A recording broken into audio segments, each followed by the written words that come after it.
Hello, everybody. Happy Monday. I hope you guys had a good weekend. Y'all know I've been hitting y'all with like 2 or 3 shows a week. So I hope you guys are appreciative of that. Y'all know I was doing like one show every 3 or 4 months.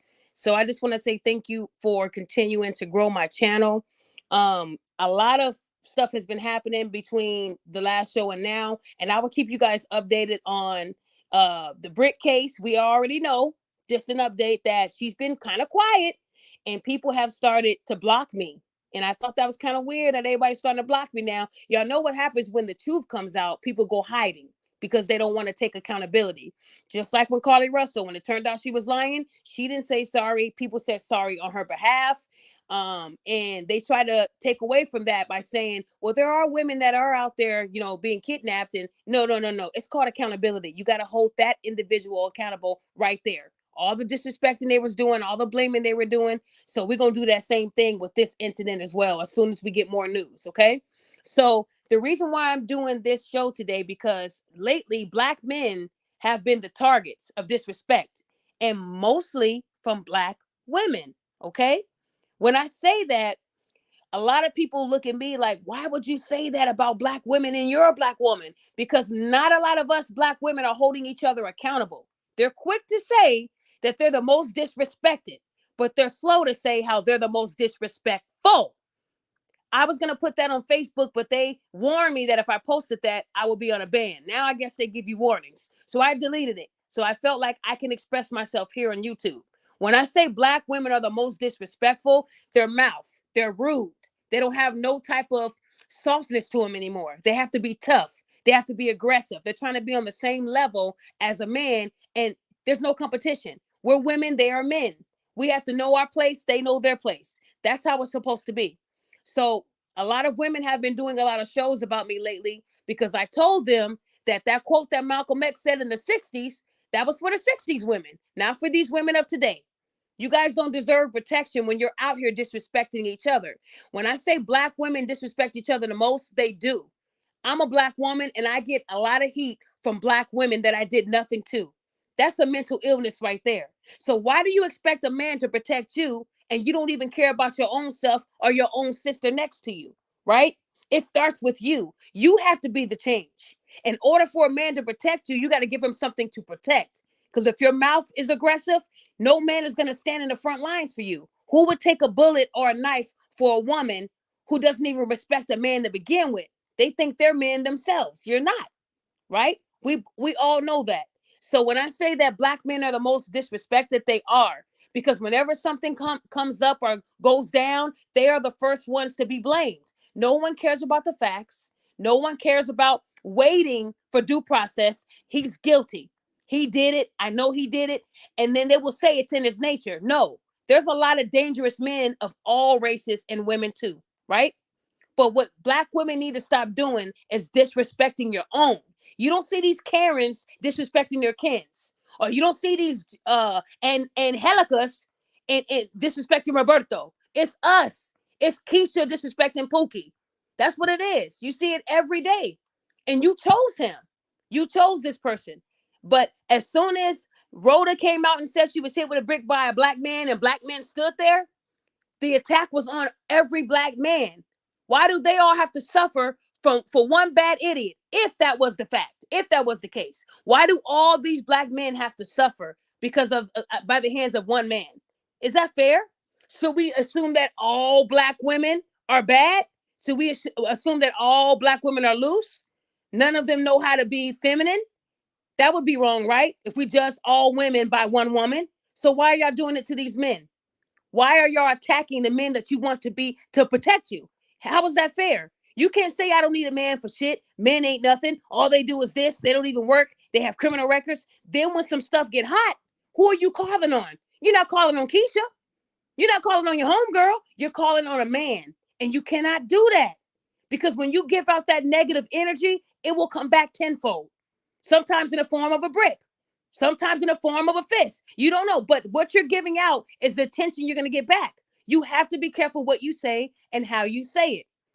And another reason why I want to do this show is because if anybody's familiar with comedian Godfrey, we know that lately he's been under attack. And I have been communicating with Godfrey quite a bit the last 3 days, because a lot of these women have been making these shows and they're talking really bad about him. Now, we know that comedians, they do a lot of dark humor.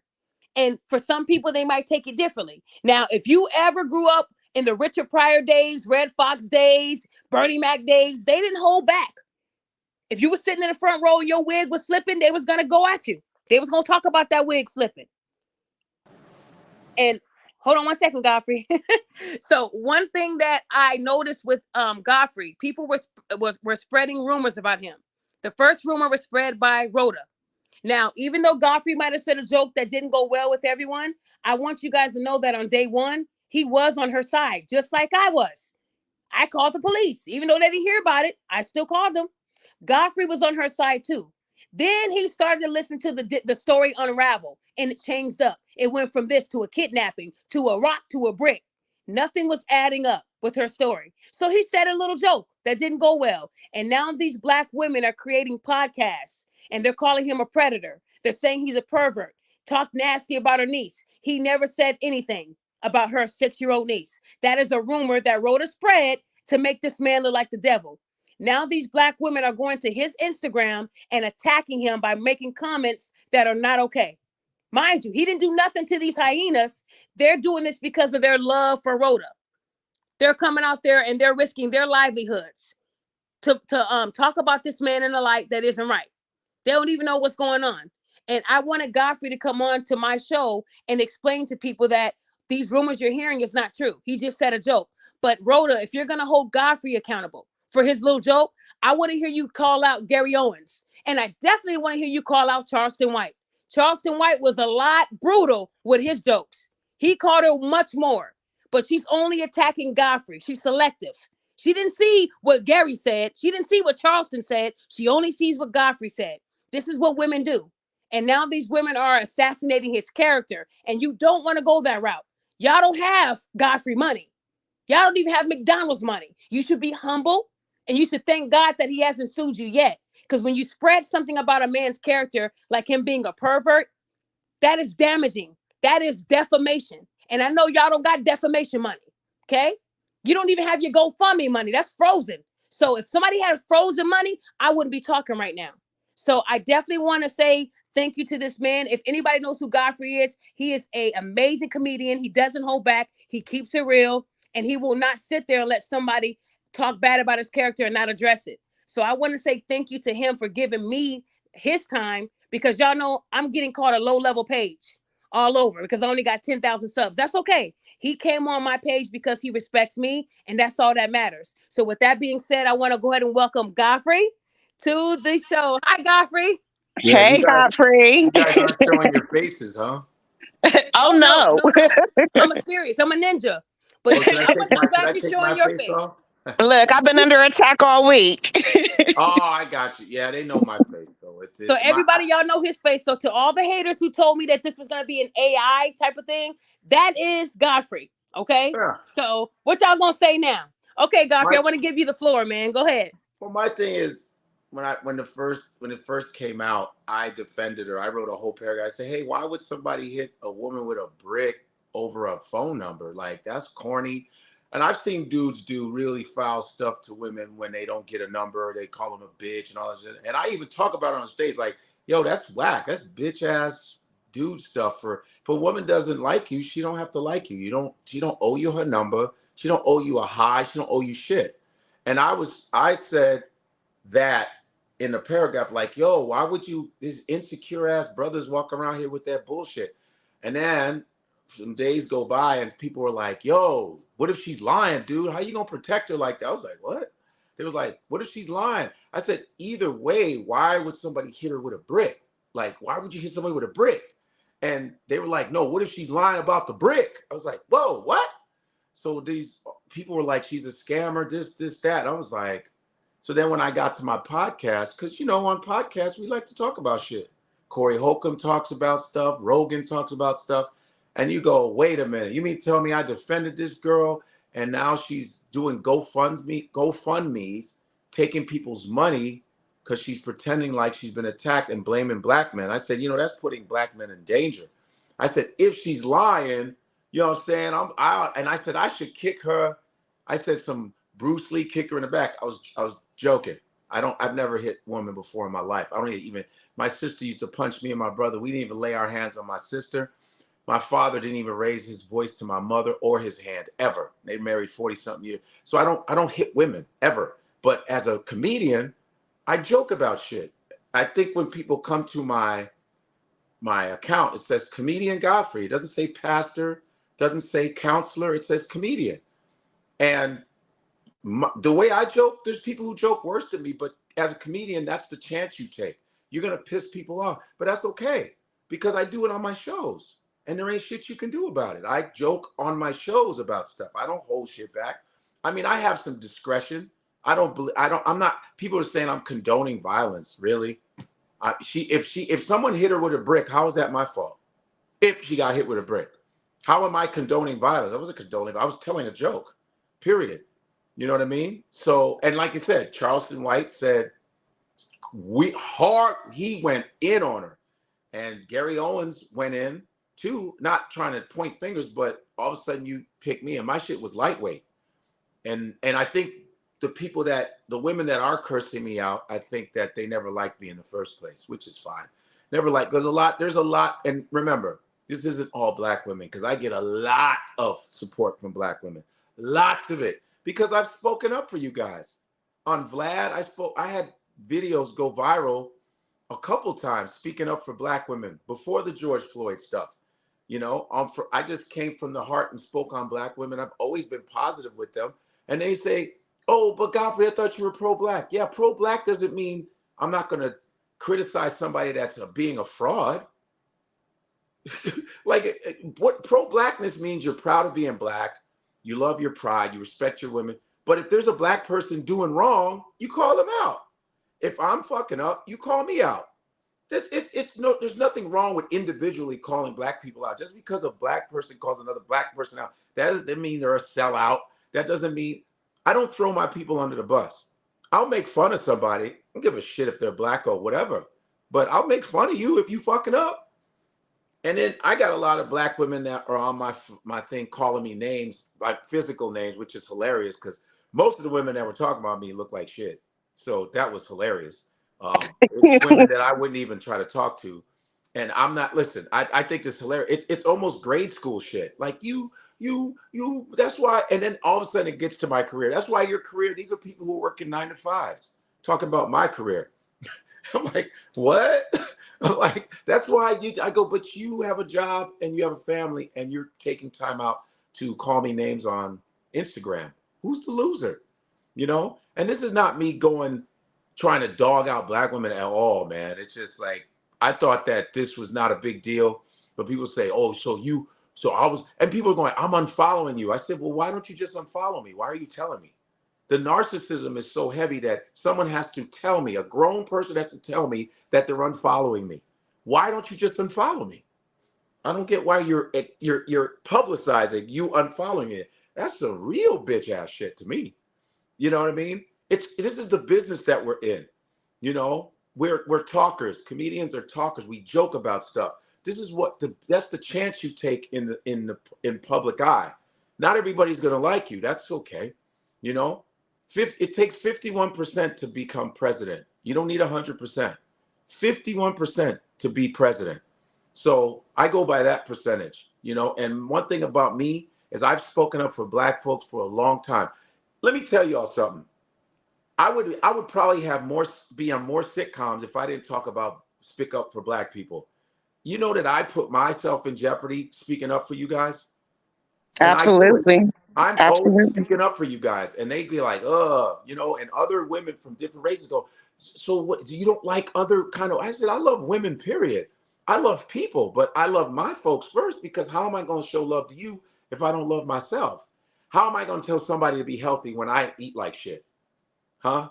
You have to take care of self before you can go outside and tell others. So I love my folks. I mean, I went to see Farrakhan, Minister Farrakhan with it was me, Rakim, 2 Chainz, Dougie Fresh, and Corey Holcomb. We just saw Farrakhan. We were a special guest in the mosque in Chicago last year when he was 89 years old. I've been seeing Farrakhan since I was 18. I'm very pro-black, and most of the people talking shit to me about blackness can't even stand toe to toe with me when it comes to Black history, because I'll bury your ass. Because I've been around some amazing people. You know, I've met Stokely Carmichael. I've been around Sister Soldier. We brought all these people to my college. I was all in my African history and African American history book collection is in storage because that's how many books I have. So I practice what I preach, but I can talk about Black folks that are fucking up. There's nothing wrong with that. We should be able to criticize each other in a way. We should be able to joke on each other. So if you do some stupid shit, listen, if this woman is lying, I'm going to smash on you. If you're lying, if you're taking money from people, GoFundMe's, and you're throwing Black men under the bus, we already got enough problems. Everybody's mad at Black men. You know, you got a lot of Black women that hate Black men. You got white people that hate us. The police hate it. We have a lot coming at us. You got other Black men that hate Black men. You know, I'm gonna speak up on it. And if you're lying and taking people's money, I'm gonna shit on you. You know, that's wrong. That's wrong. I made fun of her because I said I heard she was lying. I didn't just go, yeah, I'm gonna kick that bitch in the back because out of nowhere. I don't talk like that. People who know my character, I don't even talk like that. I don't fuck around like that with Black women, especially with women in general. You know, but if I go, hey, if you're taking our money and you GoFunding me and taking people's hard-earned money and you lying, I should Bruce Lee karate kick you in the back. I thought that was hilarious. It was. It was funny because I said Bruce Lee karate kick you in the back and you'll have a humpback. It was just me joking. All of a sudden, these so-called people are like, man, you can be joking. I can joke about whatever the fuck I want, you know? And I did it contextually. I did it for the right purpose because I was protecting us and I was calling out somebody that was being fraudulent. That's what I was doing. But you decided to cut. See, this is a problem with this society today. There's no context. Nobody wants to read the whole story anymore. They just want to go by a little clip, which I get because I've done that where you get a little clip, make fun of it, but we don't get context. This is an era of where people don't read anymore. They just look at pictures and videos. Nobody reads, nobody researches anymore. You know what I'm saying? And they just want to go by that. And then there's a bunch of some angry Black women that can't wait to shit on a motherfucker. They can read a motherfucker. You know, these are the same women that can't communicate whether they're going to be late for a date or not. They'll just ghost you instead. But when they want to read you, they got all kinds of shit to say to you. You feel where I'm coming from? And remember, I'm not talking about all Black women. These are just a specific group of people that are coming at me like, it's in a way where it's like, it's a little retarded. Like, wait, why are y'all coming so hard at me? I don't get it. I don't really get it, you know? But yeah, so, and there's people who say, man, I'm gonna come to your show. I said, sit in the front. Sit in the front. But I'm gonna let you know, if you see a bunch of Nation of Islam's dudes stomping you out, don't get mad at me, because I'm not here to fight you. But I'm well protected. I don't care what city you're in. I've been to your city probably 2,000 times. I've built friends and relationships. I come to tell jokes, but if you're gonna threaten me and all that, you're gonna be in for a surprise. And this is not me threatening. I care about my life. I'm not no tough guy. I come from really great Nigerian parents. I graduated college. I'm like a nerd, but I ain't no punk though. And I grew up in Chicago. So what are you talking about? Like, I'm not no gangster. I don't pretend to be. I'm what I am. I think I'm an intelligent, funny dude who expresses himself, tries my best to keep my Black manhood intact, try not to sell out. You know what I'm saying? But anytime whenever it's this Black thing, all of a sudden people, I got these, it's like you got people watching me like, you better not say the wrong thing.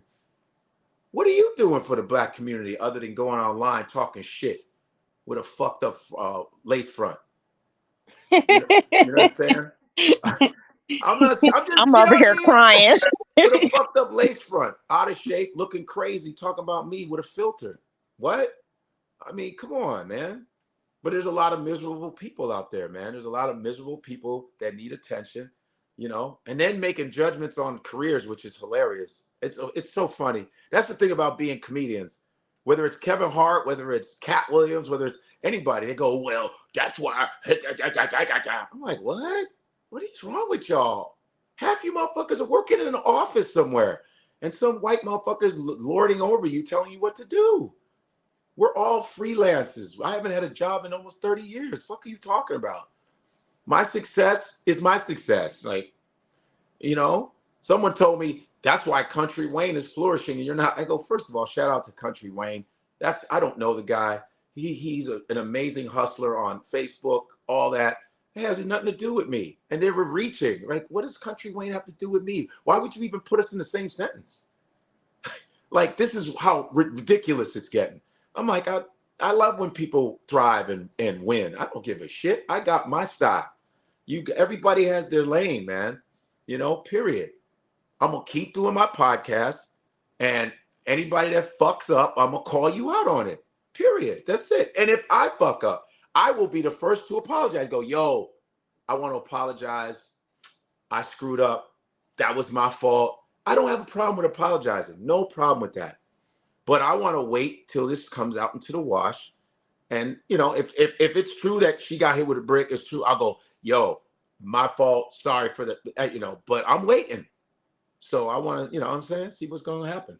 So, Godfrey, I wanted to ask you a question. So, how do you feel knowing that there is a lot of women out there in the atmosphere starting this rumor because of what Rhoda said in regard to you and her 6-year-old niece? Do you want to address that you did not say anything of the sort? Yeah, first of all, I didn't know she had a niece. I don't know this lady. I'm not a pedophile. I'm rarely around children, ever. So that's, that's a move that a lot of women like to make on dudes. He's a pedophile. I'm like, what? Really? That's where we're going? Children? I didn't even know she had a niece. I don't know her like that. I just made a comment and that was it. I'm not going in searching about her. I don't know her life. I don't know shit. So all that is total motherfucking lie. That's a lie. Another way to railroad a black dude or just a dude in general, but I don't play that kind of shit. I don't do that kind of shit. Next minute, if you say I'm a rapist, don't do that kind of shit. You can ask anybody that I know. I'm not even aggressive with women at all. That's why I don't drink, smoke, none of that. If a girl goes, you were drunk that day, I go, you lying. I don't drink or smoke or nothing. My friends in college asked me, why do you look the same? Because I don't do a lot of dumb shit. I got a full head of hair. I don't dye anything. Look at my hairline. Okay. I'm just here. Look, see, this is what I do, man. Sorry. So, ladies, he's not out of shape because they were saying that too. And Then I was what? I said, ladies, he is not out of shape because that's what they were saying. And I want you guys to also know that last night we heard some different podcasts from women who are trying to get hundreds of women together to go to this man's Instagram, comedian Godfrey, and leave the most heinous comments. So I wanted to get in front of this because they're probably going to do this today. And I know they're going to be mad because they didn't know that we were supposed to hear that, but we heard it. So we are fully aware that there are a lot of women out there getting ready to go to this man's Instagram. No, not there. Are there angry women coming to talk dog a man? No. There's a bunch of angry women. What is the world coming to? I thought they were going to come and give me candy. Oh no. You're pappy. Yes, and also, again, guys, I want you guys to know that when he said his joke, if Rhoda would have stayed quiet, we wouldn't be here. But she didn't. She continued to go on to podcasts and belittle Godfrey in ways where she was saying that he answers to the white man. He gets on his knees to the white man. White man tells him when to go to sleep.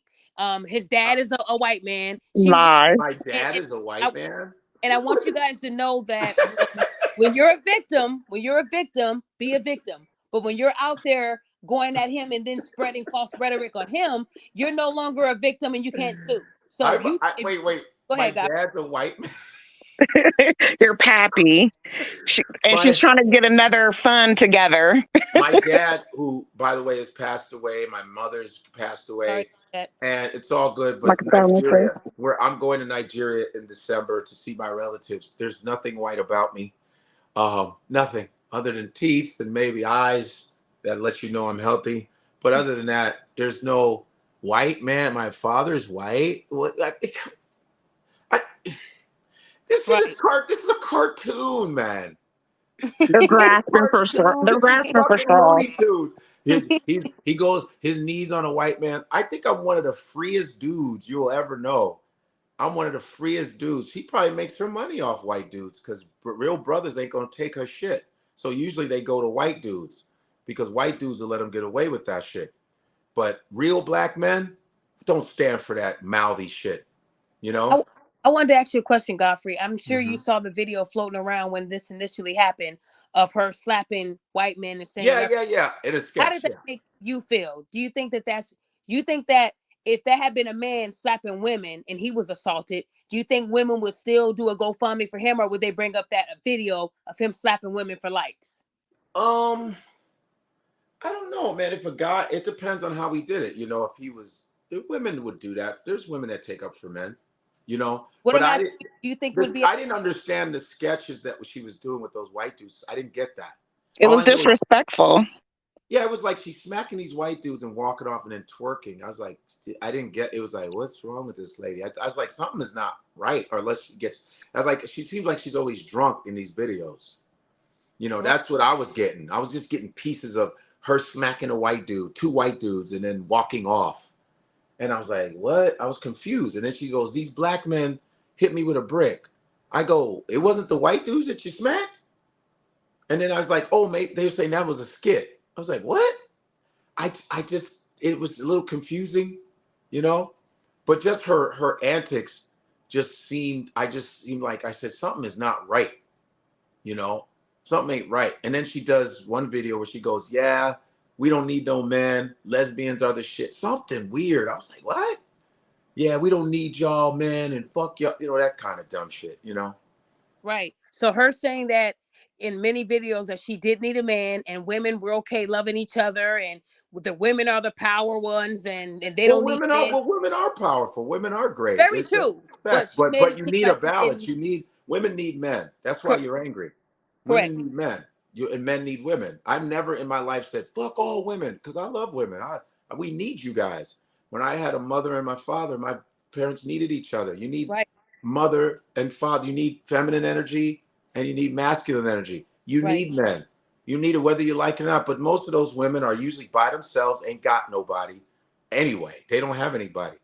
You know what I'm saying? And it's like, yeah, but yeah, that's that, and we're like probably the only race kind of that says we don't need men. That's facts. White Exactly. women don't say it. Well, feminism. What white feminism is what ruined black women's minds because it was racist as hell, first of all, and it wasn't designed for black women. It was designed for white women. Since the women's suffrage movement in the 1800s with Susan B. Anthony, Helen Keller, and all those people, it wasn't for black women. It was for white women. But then in the 60s and 70s, Gloria Steinem, who was actually a spook for the CIA, she came in purposely to ruin black women's mentality about black men. She was Yes, absolutely fact. That's you know, fact. She was a CIA, so black women were like, yeah, fuck black men, and then it was the welfare shit, keep black men out the house. So it was always this barrage of attacks against black manhood, black men. That's why black women will take a compliment from a gay black man quicker than they will a heterosexual black man. And that's not knocking gay black dudes because I know Speak on it. but I know gay black dudes, and we do experiments. My boy, who's a gay black dude, he'll compliment a woman, and then I'll do it, and it is a different reaction. So you know what I'm saying. So it's not I'm not dogging black gay men at all because I think the black community is everybody. I protect everybody. I don't give a damn. Gay, trans, I don't give a fuck. But we're black folks. And racism is in the gay community too. People sleep on that. You black. Because James Baldwin was gay as hell. Langston Hughes was gay. A lot of cats in the Harlem Renaissance were gay, and they were still treated like shit because they're black. So, so a lot of that feminism comes in where white women was like, oh, fuck these men, but they don't go out of their way, really. It's more black women go, we don't need these men. I don't need these. And some of these rappers and singers say the same shit.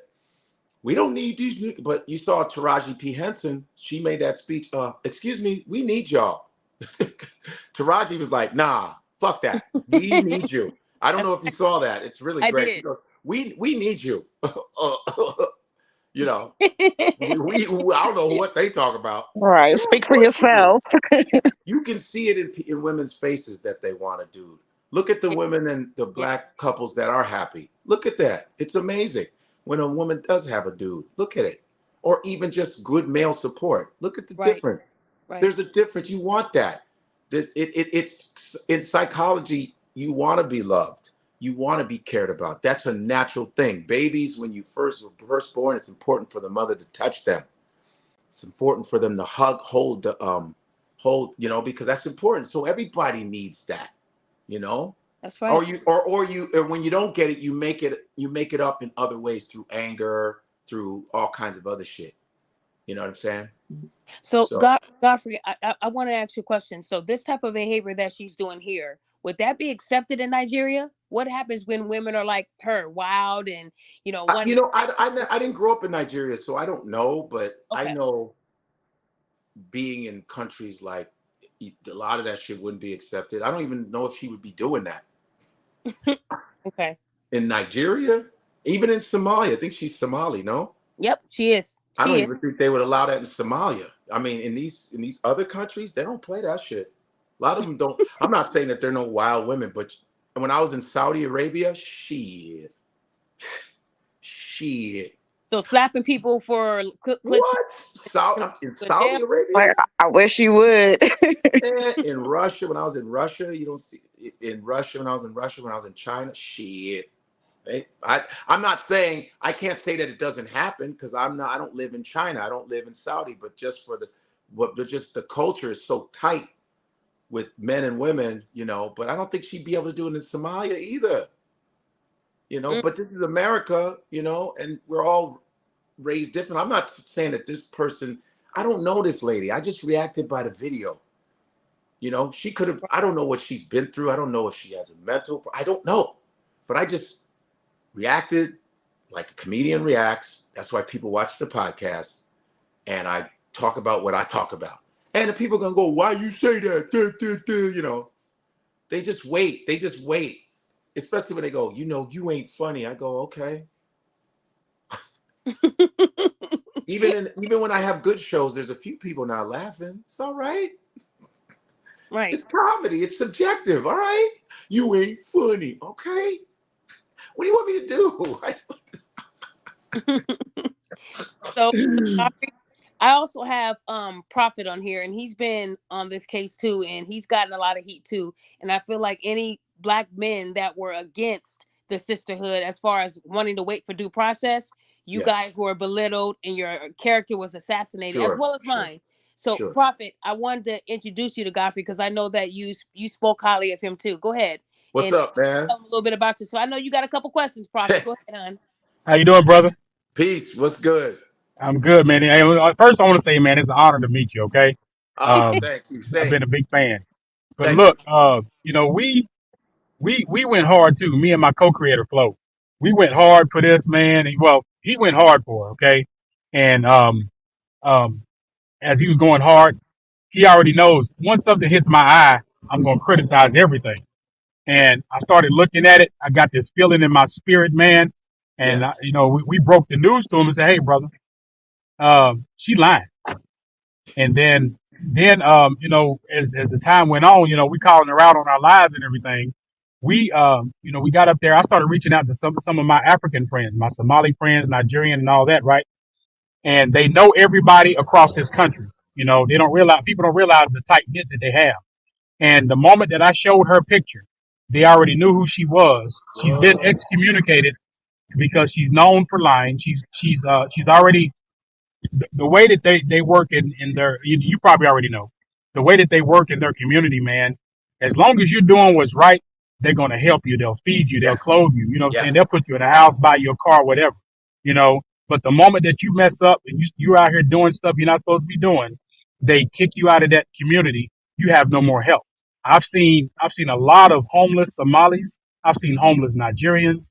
I mean, just throughout. And Yeah. when I see that stuff, I went and talked to them. I talked to him again today, and he's been keeping up and talking. Been talking to his family and friends down there in Texas, and I've been getting a whole lot more information. But when we started looking at that, we had to break the news to Flo, We had to let him know, hey man, she lying. You know what I'm saying? And it broke his heart. You know what I'm saying? You could hear it in his voice when we did our live. It broke his heart Yeah. because this is the third time we went hard for somebody just to find out they're lying. You know, Mm. but the balance that we have is, you know, and that's why I'm a big fan of Daphne also, is the line that we have is we always have people in the group that's going to look at everything for what it really is. Are you lying? And us at Black News Network BNN, we don't care who you are, black or white. You know, we're gonna call you out for your mess. You know, Right. and I hate doing that, but we have to because we got to maintain our integrity. But the more that we started digging, the more that I started looking at stuff, man, I said, you know what? This is inconsistent. So me, they call me Prophet PI because I'm going to find anything and everything on anybody. I'm just like Daphne, you know, Yeah. except she has a bigger avenue than I do. But Right. I used to do skip tracing and stuff, man, and plus I did loss prevention. Oh So wow. I Yeah. started looking into her, and I looked at the video, and I started noticing things in the video that I could find out where she was. Hmm. So when I looked in the video, I found the gas station, I found the burger joint, Checkers. I started seeing the buildings and stuff on the live when we started doing it. And when I found it, I said, you know what? She's lying because I'm a general contractor. I'm a federal contractor. So I know how to go into the KGIS and look at stuff, right? Wow. And it's the satellite system. So I know how to go in there and look at stuff and look at it in real time. There were no bricks in the yard. There was no construction going on at the time. I said, well, where did the brick come from? Because the only thing that's over there right now, they're working on the road, and I see the three-quarter gravel. Three-quarter gravel, you can actually, a woman, her hand's so small, she could hold about 15 of those little bitty pebbles in her hand, right? Yeah. So that's the only thing that was going on. So we started pulling more. And while we were on the live, the owner called because I had been reaching out to him. I had been Uh huh. reaching out to him like for the past like 2 or 3 days, Yeah. blowing his phone up and just blowing him up. He finally called in, and when he called in, he said, "Hey, that stuff didn't happen, not at my club, because security's inside, they're outside. We have Yeah. cameras. None of that stuff happened." He did say something did happen a couple of weeks ago, like 2 or 3 weeks prior to that, where a woman got beat up by other women. So Hmm. that right there just confirmed what we Ah. were talking about. So when I heard that they were going after you, when Daphne told me that, I was like, hey, wait a minute, because I'm already, sitting in the background, making sure she okay, right? But then when they heard that they were going after you and stuff, I said, you know what?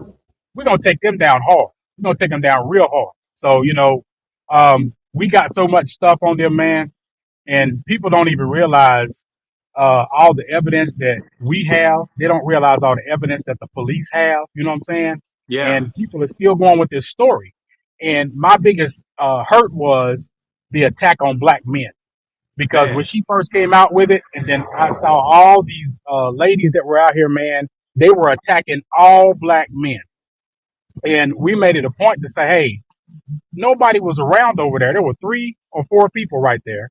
The person that she came with, the 2 guys that were security guards that walked up and said, "Hey, we didn't see nothing. What are you Yeah. talking about?" Yeah. And then looking at the fact that she walked into the club in 90-something degree weather with a ski mask on. You know, so I'm looking at all this like this girl is lying, man. She's lying. She wasn't supposed to be in that club. You know what I'm saying? So Something is wrong with her too. That's something. yeah, A ski mask in that heat. yeah. And Yeah. then looking at all the stuff that we have on her, man, from her past, I'd say over the past, correct me if I'm wrong, Daphne, over the past, I'd say at least past 10 years, Man. Yeah. stuff that she's been doing this same exact thing, man. And she got fake names and all this stuff, but we caught up with her. And I We want got, to say before you continue, Oh. Prophet, I want everyone to know that a lot of people have been attacking the guy that she said did it, and the threats to his family, the threats to his wife, his child. You guys Business. hold on, and you guys are actually putting yourself in a deeper hole. It wasn't yep, hard for me to click on your profile and find out where you work. You even had someone that works in the education system saying she hoped that he got killed. So Whew. you say things like that. I definitely want you to know I will send it over to the police, not only in Houston, but in New York. And if you so happen to have lost your job today, you deserve that. I keep telling you, Yeah. black women, you keep digging your own grave. If you don't agree with a narrative and you think that it's a lie, Wait for due process before you start putting your life on the line for a stranger that you don't know. And like Prophet just told you, we dug up files and files. I did the detective's job. And if anybody has been following me since day one, I broke this news that she was lying. I called the police. It's not hard to do in another state, you guys. But what you will not do is pin all this on black men as a whole. That isn't fair, especially Godfrey. He works very hard. So when I'm looking at messages about him, he needs to die, he needs to be canceled, and we're gonna come together and say he tried to fundle kids. You will not do the such. He knows about all of that. Y'all don't have money to go to court. Y'all can barely get a good wig. Y'all wearing them Toyota line dry, dehydrated wigs. If you can't afford a good wig, then you definitely can't afford to go to court for a lawsuit. But Godfrey has long money, longer than the bundles Well, I that you don't know wear. about that. So, hush, Godfrey, we know. So, what I'm trying to tell you guys is that you're putting yourself in a position where you don't have the funds or the resources to get yourself out of it. Don't let this woman with a lump tell you to do these type of things. One thing I'm trying to teach you black women to With the do is lump. think on logic and not emotion. Respect people. Godfrey didn't deserve half the comments he got. I probably have over maybe 100 comments, and they're coming, Okay. I would say 80% are from black women. But yet you want black men like Godfrey to protect you when stuff gets Word. tough. But this Right. is what you say about him. And you don't Yeah. even know him. Mind you, he didn't do anything to you ladies personally. If he did something to Rhoda, let Rhoda respond. But the fact that 100 plus hyenas are loud like that in his comment thread, trying to get this man canceled, trying to stop this man from thriving and growing and elevating, what does that say about you? So what I'm Well, trying to tell you guys is that you're not going to speak ill on this man's name. And every woman that called him the P word, you were recorded, and I'm already on you. So if you so happen to get a letter in the mail, if you so happen to get a phone call, you caused this. Don't try to say, oh, she doesn't care about my kids or my job. You had that same job and those same kids before you hit sin.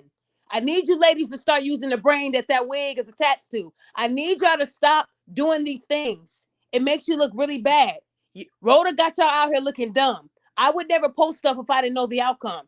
The outcome of this is going to be just like Carly Russell. And I want all the apologies to me, to Godfrey, to Prophet, to Shauna, to be just as loud as those accusations, just as loud as all those names you were calling us. And those women, I know you're listening tonight. I already got an eye. I know you're listening. So even if you didn't like the joke Godfrey said, he is a comedian. No one liked the joke Chris Rock said either, but he still said it, and he'll say it again. I'm sure he will. So you guys need to understand what comedians do. They're not there to preach to you or offer you life coaching. They're there to be funny. And sometimes being funny, sometimes it might make you feel uncomfortable, but that doesn't mean send him death threats and all type of crazy stuff. So go ahead, Death threat to Prophet. me. I wasn't even there. He wasn't. And here's the thing, the reason why, and I don't want you guys to think that Godfrey tucked his tail and that's where the post is gone. I want you guys to know I'm on Instagram number 3. So it was either Godfrey had to make sure that came down or Instagram would have brought it down for him.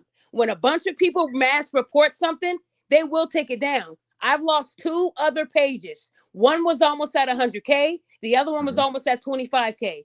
I'm Yep. on my 3rd page in 3 years. Do you think Godfrey would want to do that? And he's almost at 250,000 followers. So I need you guys to understand that he didn't do it because he was scared of you guys. All the sisterhood came and started reporting his stuff. And when Yeah, you they, do they that they type of they stuff, do it a lot. They get me blocked a lot, and even on Amanda Seals's account, I was responding to an Amanda Seals video. It was totally something different, and I said something, and then one of the trolls came on Amanda Seals's thing, and I like said something to them, and Amanda like texted me said, "No, do not do. I understand you defending yourself, but don't do that on my account. Do not do that on my account." It was getting that bad. You know what I mean? so they went over to her. So everywhere you're going, they're following you. Yeah. That's fine. It's like it's corny because and like I said, I get the DMs. How dare you do this? How dare you do that? That's why I'm waiting for you guys are doing. You guys got stuff. That's why you told me, hey, just watch. I said okay. So you know what I mean. And so my podcast is tomorrow. So me and Dante have talked it out. We're gonna, like I said, I think I said it on the last episode. If it's not true, If she was telling truth, I'll apologize. I have no problem. I don't have a problem with that. But if she's not, if she been lying, I'm sticking with my joke. Well, I think you should stick with your joke because, I'm gonna stick like I with my said, joke. we go off of facts over here, and at the end of the day, like I said, Godfrey, he works very hard, and just because you don't think he's funny, everybody doesn't think everyone's funny. Yeah, That's why hell no, God I gave us don't care all our about that. own personal opinion. But don't try to use that to say, "Oh, I never liked you, and you're this and that." You know, you was rocking with Godfrey. Don't play, and you're allowing someone to change your own decision based on their Yeah, feelings about the person. But I yeah, want you to know, if you're a victim and somebody said a joke to you that you did not like, as a woman who almost has a PhD, you would think she would carry herself with class, not try to yes. attack his character and say something so heinous that women will run with and try to Well, spread it. the So what I fact want, that it's go ahead. that heinous, you know, someone's lying. It's too Oh yeah, much. yeah, It's like, oh, you lying, because usually people resort to profanity or violence when they are out of results. They just go, well, fuck, fuck, you know, they just go crazy. So it's right. like, you So know, Godfrey, I want to tell you, you do have a lot of fans in the comments, and a lot of them oh, have a couple questions, and I want to make sure you're okay with this. Give me a few more uh-oh, minutes to allow some people to ask you a question. So go guys, ahead. I'm gonna do this for you because I mean Godfrey didn't. He could have said, "Hey, I gotta go." This man is Are they very gonna ask me busy. about my drop kick? What are they gonna ask me? Okay, right. So I want you guys to know that Godfrey, when I reached out to him, he was very professional the whole time. He was very nice. He was very understanding. And like I said, guys, nobody else would have did this for me, being a low level page. But But you're it, not it like a is low level pay. You're a human being who's passionate about what she does. Just like Prophet, you guys are doing great work. This is people kill me, but you're doing a good job of what you do. You do that better than me. I do what I do. You do what you do. I have mad respect for y'all, man. That's like dope. Looking out for your folks, that to me is bigger than any of this shit because oh we don't wow. look out for each other. And to Thank you. people actually doing it and caring, which black folks don't have enough of, to me, that's bigger than celebrity, bigger than anything to me. Because we need to learn to practice that and support this and call people out when they're not telling the truth. You know, I want to be called out. I want Daphne to call me and go, Godfrey, you know that shit was wrong. You should not. No, I really do. I want And you Prophet to guys go, notice bruh. Godfrey said to call me. I want you uh, to know that Word up. this is I how said, real he is. I I want have his Prophet to number. I want Prophet to go, yo, God, yo, man, don't do that. Like I want to be held accountable. I'm not perfect, but I want to be held accountable. We should be able to hold each other accountable. I'm okay with that. I'm okay with that. But the public cursing out each other, that's corny. That's corny. So, Godfrey, before I let CB speak, someone earlier in the chat said you are amazing, and can you please do a Steve Harvey impression? I think her ass lying. That's what I think. Okay, he did that. Hey, I I love did that. Godfrey. How you like that? I did that for you. Nailed it. Okay, go ahead, CB. You are on with Godfrey. Go ahead, CB. Hey, I just want to say that I'm honored to meet you, sir. Hey, thank you. You know what I'm saying? I'm fanboying a little now. That's all right. Look, I'm nervous. Um, Good. I'm fanboying a little bit right now, but no, saying forgive me. You know what I'm saying? You one of my favorite comedians, man. I Like appreciate it. real talk. Thank you. But I just wanted to ask you, um, how did it feel when these attacks started, like coming towards you, like as a black man? Because I know when some of these things happen, when I say some things that's sisters may not like, that I get attacked viciously too. So Yeah. just as a black man, like how did that make you feel? I didn't feel. I just, it comes with the territory, man. Like I do live shows with people get mad in the audience, like like you guys know Corey Holcomb. Corey's a Chicago guy. Came up with me. We all. It's what comes with the territory. I don't when I like if I do a video like a sketch or something, or I'm imitating somebody or making a comment. I already know there's gonna be some fucked up. I'm not surprised because black men are always under attack, just like black women are too. But we're always under attack, so I'm kind of used to it. You know what I mean? I was just a little surprised by this because people didn't see my initial response to this lady. I actually defended her. but people want to go on this other narrative that I was just like, let me just kick her in the back. And it's my fault that I'm pushing violence against women because I made a joke. That's what was like a little weird. I was like, it was a little too much. You know what I mean? I don't mind people going, man, you ain't shit. That's cool. It comes with the territory. But I didn't feel that bad because black people and black men have always been under attack. People hate us, man. But there's people a lot of people love us too, you know? And a lot of people want love from us. That's why half of them are mad. Did I I answer good? agree. Did I answer Okay. good? Man, that was a beautiful answer. Oh, thank you. Did you have any other questions, CB? No, I'll go ahead and step down. Thank you, Daphne. But stay Okay, up wonderful. though. Keep doing what you do, bro. I appreciate you. Okay, Godfrey, we have B-Law. B-Law, can you hear me? Hey Daphne, how are you? I'm great. I'm great. You're on with Godfrey. Talk to him. Hey, Hey, how you doing, Godfrey? Nice to meet you. nice, pleasure. Good. What's up? My question for you is, so you seem really knowledgeable in just how everything is kind of moving from like a historical standpoint. At what time do you feel that a lot of this is just kind of going overboard? Because it seems like in our community we're a lot more individualistic than communal.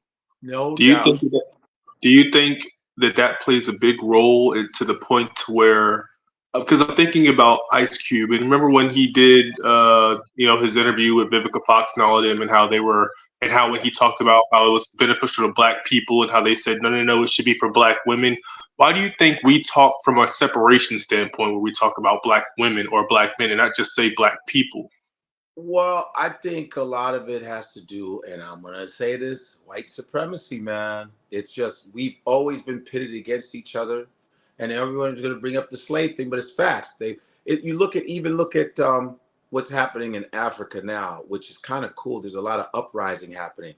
You know, Niger, Mali kicked out France. They don't want France coming around anymore because they're tired of colonization, and but what Europeans have done to Africa is they border off all the African countries where people can't unite. That's why a lot of African countries are separated because of European interference. It was the same way with with slavery in America. They pitted Black men against Black women and against each other. It's always been like that. Even in Hollywood, look at the way like Black actors. We don't help each other because they only give us so many roles that we get stingy with everything. Black comedians are like that. They don't always want to tell you about work. They don't want you to be on their show. It's facts. I'm not saying every single person is like that. There's a few examples of people sticking together, but as a whole, it's always been like that. You know what I mean? That separation. Like I said, that white feminism, that shit had a big part in it. You know, um, Black men not being in the house.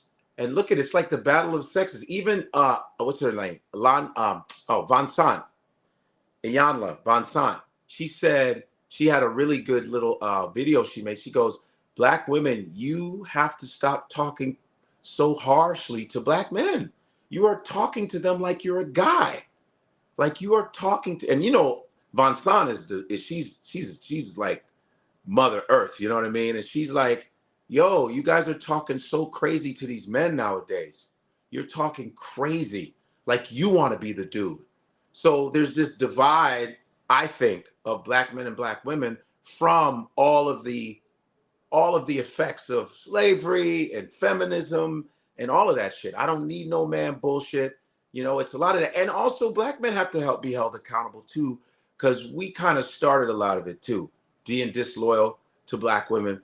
Black women have always been loyal to us throughout the history. We are always the ones that stray off, praise women that are white or Latin. We publicly shamed Black women, saying dumb shit about them like, oh, I like Spanish women better. We've done that. That was us first. I'm gonna admit that. You know, and it's a thing where we all have to. It's trauma, like I said, it's trauma, and we really need some therapeutic as a whole. We need therapeutic like discussions, man. We have to, because it's getting worse. And plus the music, look at the music industry. They're contributing to these bum ass artists that are just saying stupid shit nowadays. There was a time where neo soul. We actually talked about our problems, talked about love, talked about separate, but we had like, there was feeling in it. There was, you know what I'm saying? You could think about a song and actually like, you know what? I want to make up with this girl, man. I don't like what I said, by Right. listening to somebody's album. But now it's just like, your booty hole's brown. What? I mean, I mean, I'm not saying that all of our music back in the day was all perfect, but at least we had a balance of better music.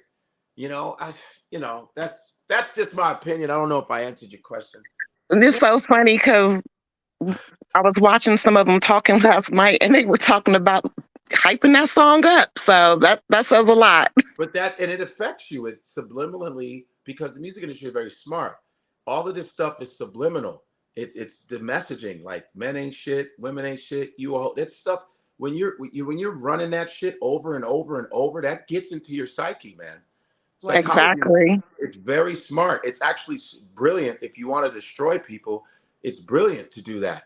You know what I mean? Look Exactly. at the food that we're eating. They're drugging up everything now. The food we're eating, the mental shit we're eating. We got mental garbage. We got physical garbage. Yeah. And what is the result? We got a garbage ass fucking race of people, man. But Right. there's a lot of wonderful black folks that are trying their best. Let's not, I'm not, because 83% of black people marry each other. So there's a lot of great things. It's just that it's being smothered by all this ignorant shit. Let me ask you a question, Godfrey, before Sea Life goes on. Why do you think a lot of these women, like also on that same panel where they were disrespecting me, you, and other people, they were talking about how they hated men and they don't need men at this point. Oh, Why do you think it gotten to that point? It wasn't just the brick issue, but what do you think it comes from? that's just pain from their own lives, man. That's trauma, dude. That's just obvious trauma. I hate men. No, you don't. You just, some shit happened to you where you had experience. Oh, but you know what's so funny? When I'm growing up in Chicago, man, the people that were the meanest to me coming up were black women, but I never like hated them. I liked women. When I was growing up, I liked women. I didn't give a fuck. I had white girls that liked me, Asian girls. I didn't care. As a guy, you just say, I just like women. But I got more into like being pro-black, being in college and, reading Malcolm X and all. But black women were meaner to me growing up because it was a big complexion thing. They always would say, oh, you're cute to be dark. It was dark, light, because in Chicago, it's a very Southern mentality. You got Mississippi, Kentucky, Alabama. So it was always like girls would say, you're cute to be dark. Black women would tell me Louisiana. they would tell me that, but women from other races would never say that to me. They'd be like, oh, I like you because you're good looking. A lot of black girls would be like, well, you're real cute to be dark. I'd be like, what does that mean? What the, you know what I'm saying? I'm a Nigerian. Africans are dark people. We okay with that, but I never gave up on black women and said, well, black women used to call me this. I was like, that's just a few girls out of the millions that are, black women have been awesome to me, like awesome. My mother was the shit. My older sister's dope. I got a lot of great black women friends. I've dated some dope ass black women. One of my exes is my best friend. She's dope. So I'm always about black women, but I'm gonna call you out if you fucking up, just like you should call me out. I heard that. So we have hold on, he went down. Okay, Sea Life, you are on with Godfrey. Go ahead, sir. Uh-oh. Take Can you yourself hear me? off mute. Metro PCS. Pardon me. Yeah, no, There you go. I There just you did go. a little sign. Pardon me. Go ahead, sir. Peace. Yeah, my righteous name is Sea Life Magnificent God Allah Godfrey. Long time fan, brother. Appreciate Thank you. for the things that you put into the industry, and appreciate this podcast for what it is and for the insight. Yes. I do want to build about what you were saying, Godfrey, about black men and women in America in this wilderness. The history is wild. Like you said, being Nigerian and grandparents and being, from over in the motherland, didn't experience Willie Lynch. So we got a Willie Lynch complex that's embedded in DNA at this particular point. No doubt. Now we got caught up in the women make less and this and that, but no black man ever owned a company that could keep a woman at 75 cents and he make $1. Right. And even if you look at it now, it's more black women CEOs than black men. Sure. On the strength of that was where That was the designed that way. the disconnect came in with us as black individuals because in America, because of that piece of that Willie Lynch. Now, if we're looking at what we want to do now in the form of, like you said, entertainment. Okay, we want to change up the entertainment. I'm an entertainment manager. I manage Black Child and Murder Inc. So I'm also on here to let you know that please give a contact because we working with Tubi. And we just gonna start from the ground up, as it always should be with us. Because Right. anything we ever did as black men and women on the planet Earth can excel once we put that positive motivation with it. So right. that was my statement. I just wanted to keep a positive motivation for yourself and Yes, everybody sir. That else. pleasure. That yeah. Understanding. That's what's up, man. That's Yeah, man. that's your PCS too. Go ahead, sir. I'm messing with him. Go ahead, Godfrey. You were finishing. Hey, I like his views, and I think this is your first time on my podcast, correct? Yeah, Me? correct. Oh, And both of us. Well, yeah, you too, Godfrey. Godfrey said me. Yeah, you too, oh, Godfrey. Oh, yeah.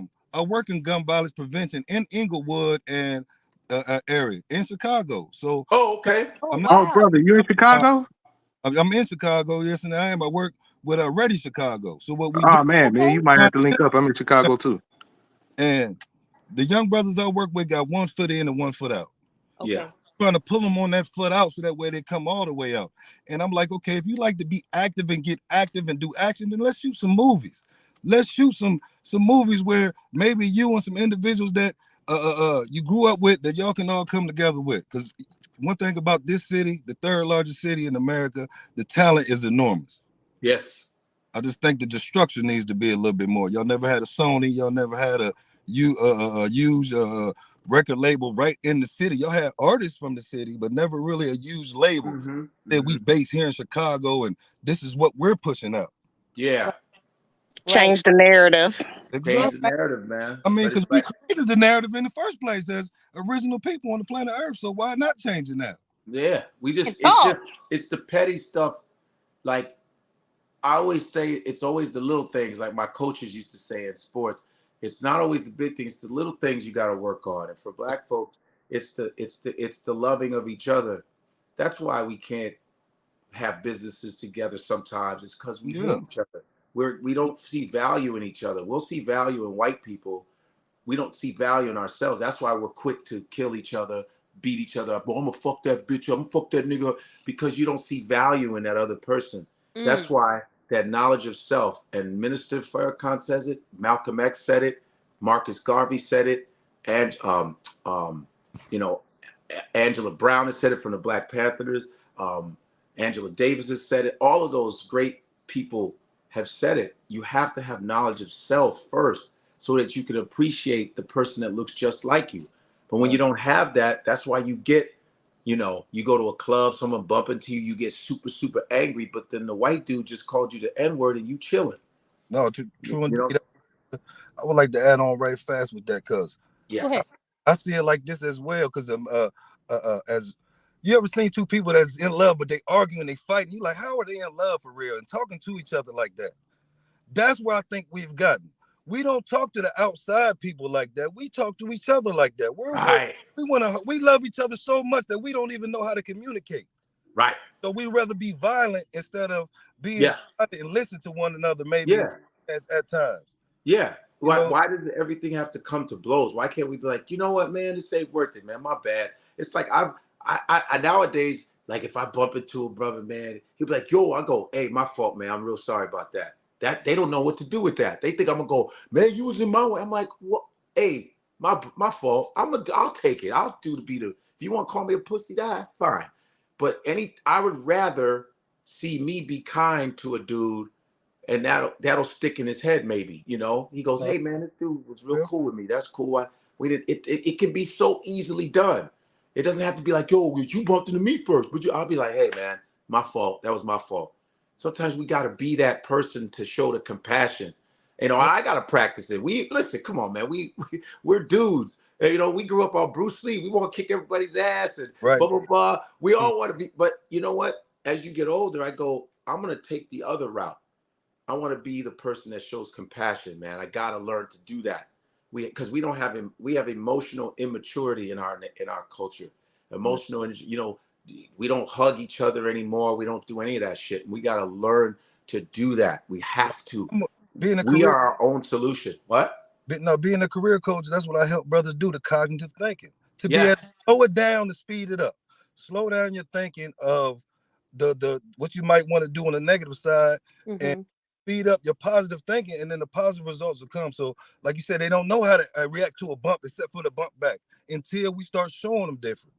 And Yes. it's going to take time, but I think Yeah, it is, and like one it's day. a microcosmic thing. It's like I have to work on that too, not just pointing fingers. I got to be an example. They always say if you want to see change, you got to be the change. Right. And even with this situation, I said it. If the girl is telling the truth, I'll be like, my fault. I apologize. Not a problem. I'm not gonna go. Nope. I said what I said. Fuck her. No, I'm gonna actually be like, you know what? My bad. I was sorry for that. I don't have no problem with that. But if she's not telling the truth, she's lying. Like I said, I'm keeping the joke. So let me ask you a question, Godfrey, because when you say she's telling the truth, the fact that she told 50 different stories, when someone is telling the truth, I was raised that the truth never changes, but a lie does.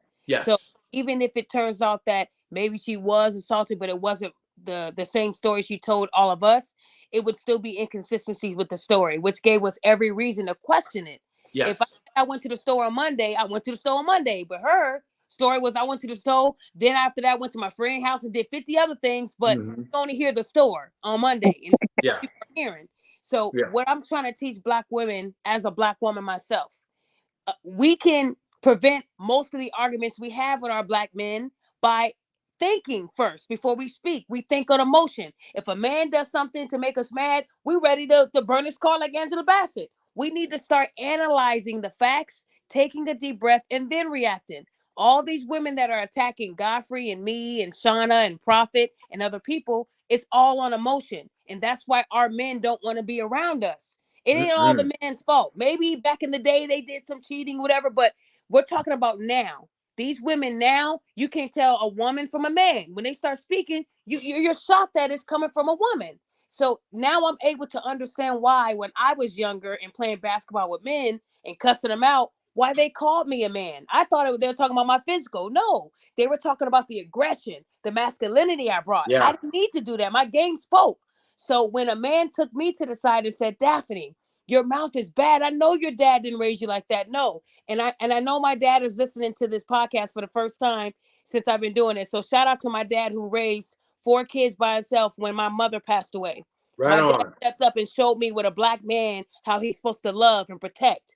And Shout out to all of his Papa. kids, none Right of us on, went to pops. jail. None of us got assaulted with a brick. None of us had to lie to make it. We all had to do what we had to survive based on how my dad raised us. And Yes. all of us, we went to college. So I'm thankful that my father taught me those values. So now I can pass that on to this crazy generation that doesn't really want to hear it. Yeah. So, and I want to also say, give a shout out. My brother is actually on this podcast. This is his first time. Godfrey, I want you to meet my brother. His name is AC. AC, you there? Hey. AC, you there? Hold on. Is he on mute? No, he's not. AC, can you hear me?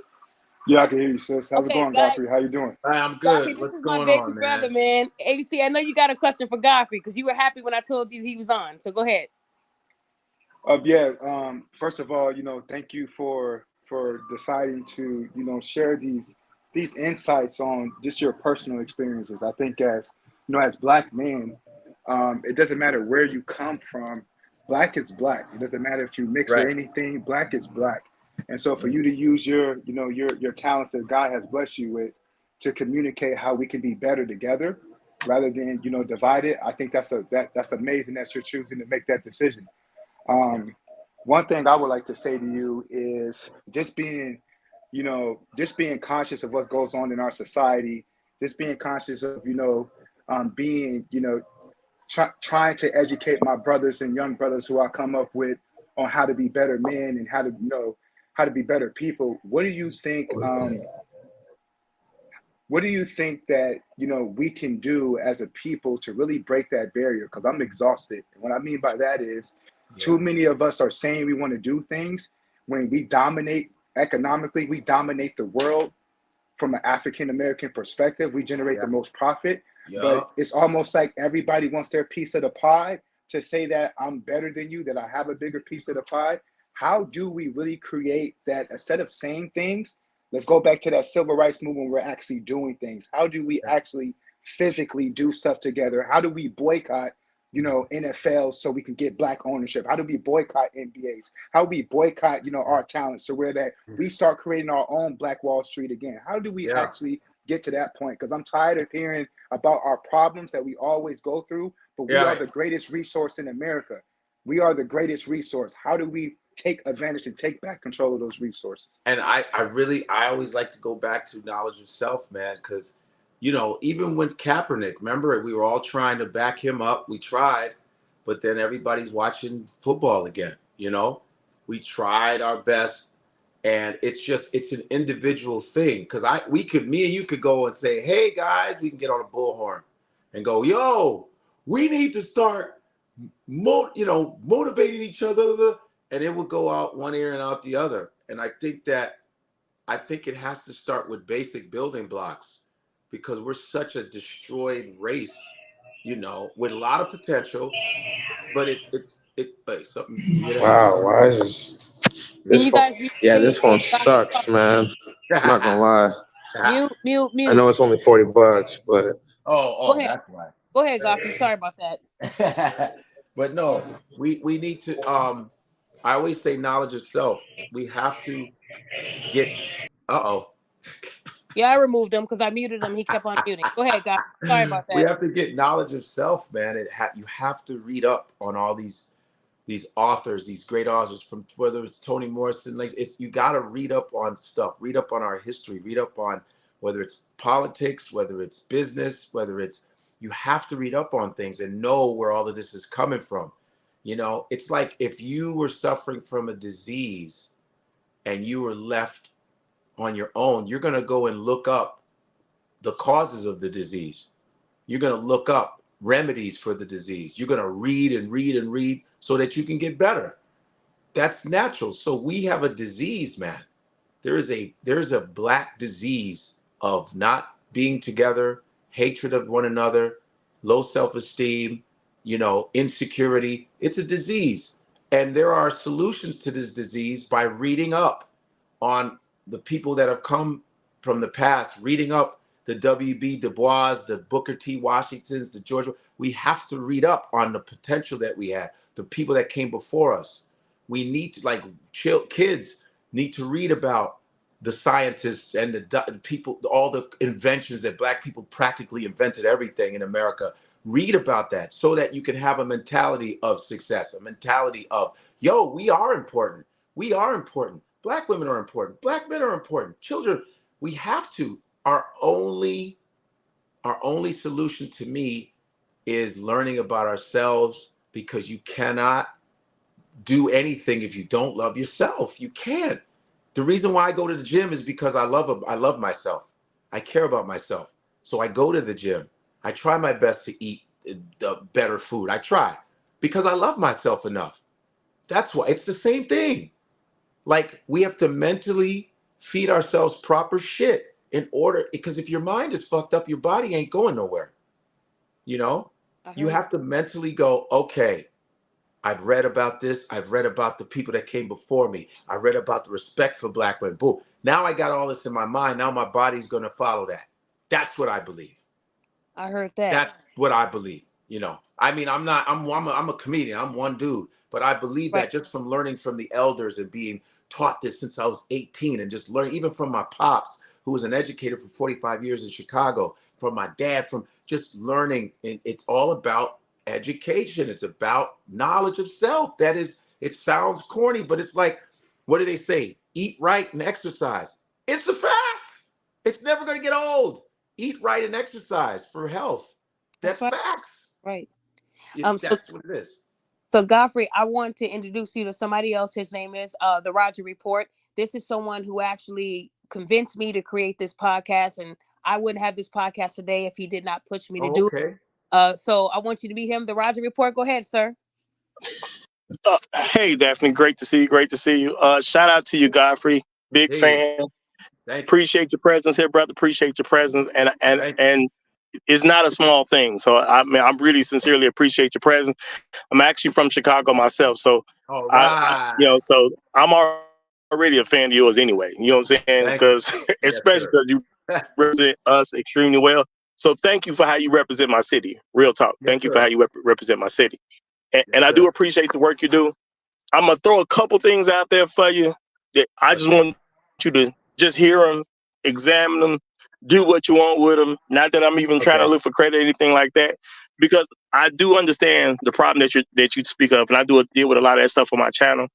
Yes. And someone with a bigger voice like you who can get more impact right away, you know, I think it's just good to even hear these concepts. So I do think, because you're speaking on it, you know what I'm saying? I do think black people need to be taught that they have been taught to be white supremacists, which is something I Yes. push on my channel a lot. We grow up Yeah. in a society that teaches everybody to be a white supremacist. So if you're a normal person and you grow up in America, that's what you're taught to be. And the way we Mm-hmm. treat each other has a whole lot to do with how that white Yep. supremacy affects you. And I always Sure. preach it at 18 is your responsibility. So, you know, Yes. I got to get rid of the white supremacy that's in me. It's my fault once I'm 18. When you're a child, I blame your parents that you're a white supremacist. But Yep. when Yep. you're an adult, I blame you for being a white supremacist. So my thing is, we all got to look at ourselves and examine and say, hey, it's not about me. If we want this thing called community, we got to be willing to do something for the community. So I have a responsibility to get the white supremacy out of me, because that's better for my community at the end of the day. Right. And I am trying to push an actual standard to the black community. And I'm gonna say something that I'm sure is gonna be controversial to people, y'all. And hey, it is what it is.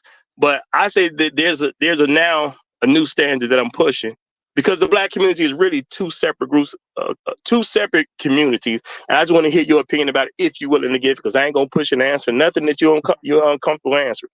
So I say it's two big subgroups. You have a dysfunctional single mother community, Yes. and then you have a respectable, functional, productive black men's community, and the women that we are literally married to, and the children that are actually living in our home. And my thing is, to be in this particular community, you have to live in your father's home, because I do believe fathers should raise their children. I believe all the social sciences say fathers should raise their children. I believe all the women on the internet complaining about how some father didn't do something says that fathers should raise their children. So I believe that needs to be a standard. Fathers have to raise their children. I respect widows out there, because I think the widow is the highest position you can achieve as a black woman. So this is no shade on them. You had a husband, unfortunately he passed. You know, the age is, it happens at different ages, but I do believe being a widow is the highest honor you should be able to achieve as a black woman. And I think black men got to start kind of pushing that more a little bit. And if you want to be a part of our community, we got to be able to identify you. So if you're just a single sister, yeah, we like you because you're a sister, but we don't necessarily know where your allegiance is, because you don't have a husband. If Ah. you had a black husband, that's letting me know something about where your allegiance is. Now, I'm not saying don't date a white man if that's what you want to do. I say all the time, if a woman has a white man is her leader, and therefore she has to do things according to her place in the white community. It just is what it is. She got a Right. husband, and he is who he is. Yeah. Because men have to choose their own path. And I do believe women has to make a choice about what men that she's going to follow, because I do believe in the men being the leader. And if you just don't want a male leader, then I believe you should stay single. So I think if people start to examine the concept that white supremacy is not a position you hold based on who you are as a born person, it's just another ideology. Right. Anybody can be one. And I believe almost everybody in America has been taught to be one. And some of us become adults and we stop it. But there's a lot of us who never even realize we are white supremacists because we're black. So Yeah. what do you think about those concepts, if you feel like answering? Hey. And because I definitely want you to have that on your mind, because you're gonna speak to a lot more people than I am. Hopefully I'm gonna get up there where you are, and then we'll meet in person at some time, and this will be a great story for me to tell how I actually got to talk to you on this particular show. But until that happens, you the big That was dog a right lot, now. but I understand. I guess I understand where you're coming from. Like you said, single women. And then there's women that are widowed because they had a black man, so their mentality is that of being on the side of a black man. And people, single moms, probably. I'm not saying, and not all single mothers aren't bitter women either. Sometimes they do still have a good relationship with the person they had kids with or whatever. But a lot of times there is a lot of like rivalry. They use the kids. The mother may say some bad shit about the father. There's a lot of those cases I've heard about. Daphne even told me about that shit. That a lot of black women tend to lie. A lot of them tend to lie on the man, you know, put stuff in the kid's head to hate the man, stuff like that. And it's like I said, there has to be a conversation where even a married couple, you know, we should be able to communicate with people who are in broken families or whatever. You know what I mean? Why can't the people who have good families be a good advice, a good counsel to the people that aren't in good families? I think it's about conversation. It's about everybody coming together, regardless of your status, or whatever, because we're all family, I think, because we're all treated the same. The world is anti-black. Let's keep it 100. I mean, it's like my boy Dante on my podcast. He said it is patriotic to be anti-black. With you'll have immigrants coming into America shitting on black people, don't even know us. But the first thing they do is hate black people, whether it's Arabs, Asians, they all shit on black people. That's like it's like baseball, apple pie, and shitting on black people. That's the American way. So what do we do with our damaged selves? It has to be a conversation among us. Every solution is going to be us. We're our only solution. But they have really, really, really, really, really did a good job on us not being able to get together to even sit down and talk, because they ruined us. They fucked us for how many years? A couple hundred years. They fucked us. Even African leaders with European colonization, they left Africa in shambles and have these leaders being corrupt with their own people because they're used to that European way of ruling. You know what I mean? So it has to be an honest and open conversation from different walks of life. Single mothers, widows, people that are still together. We have to come with solutions amongst ourselves, and I think it has to be an honest conversation. We need that, a real conversation. Nobody should be left out of it. Everybody should be in the same conversation, you know? Agree. Thank you so much, the Roger Report, for asking that wonderful question. I want to move through this because Godfrey's time is limited. Hell yeah, I want to go to the gym. Okay, Jim can wait then. Okay, I Damn. come first. Okay, Prophet, I know you had another question for him. Go ahead and ask. I just had this, just to say right here, Godfrey, was, I had said, one time before, because I run a behavior modification program for teenagers. Yeah. And I also do marriage counseling and all that stuff. But, one of the things that I said was, many black women feel that they are the most unprotected, but don't realize that we as black men are the most targeted when we do try to protect from all sides. Yeah. And that right there is something that happens throughout our community, especially the black communities. And, especially with our young people. So listening to you guys talking about, we have to make a difference, and the only way we can make it is when we start doing it ourselves. One thing that I do is, I do a breakdown and build back up with the young people, but also instill inside of them, that, you are worth something. You are somebody. Yes. And, I teach them through, I have young ladies that come out, they can build a house faster than men. I have young men that I hear that I've taught how to build websites, put together computers and things. Yes. But a lot of the broken homes they come from, they repeat the same thing. And I tell people all the time, kids are like tape recorders and VCRs. They're going to repeat everything you say, and they're going to do everything you do, no matter what. Just like the white children out here, and if they don't like a black person, it's because they were taught that. Yep. They see that, and the same, with our own, where the young ladies are taught that the only thing a man is good for is getting money from them, and using them, and I hear that all the time for these young kids, that are in middle school and high school. And it's something that breaks my heart. And we're trying to expand with that. But what do you recommend on that side right there, with, working with these young people and teaching them different? Because a lot of people, going back to the attacks that are on you and Daphne and, myself, other people, they don't see the good that we've done, but they want to see the bad, like, for us, for instance, myself and Flo, the BNN crew, if you heard about the 6 ranking Mississippi officers, the people who did that was us. We exposed that the second day it happened.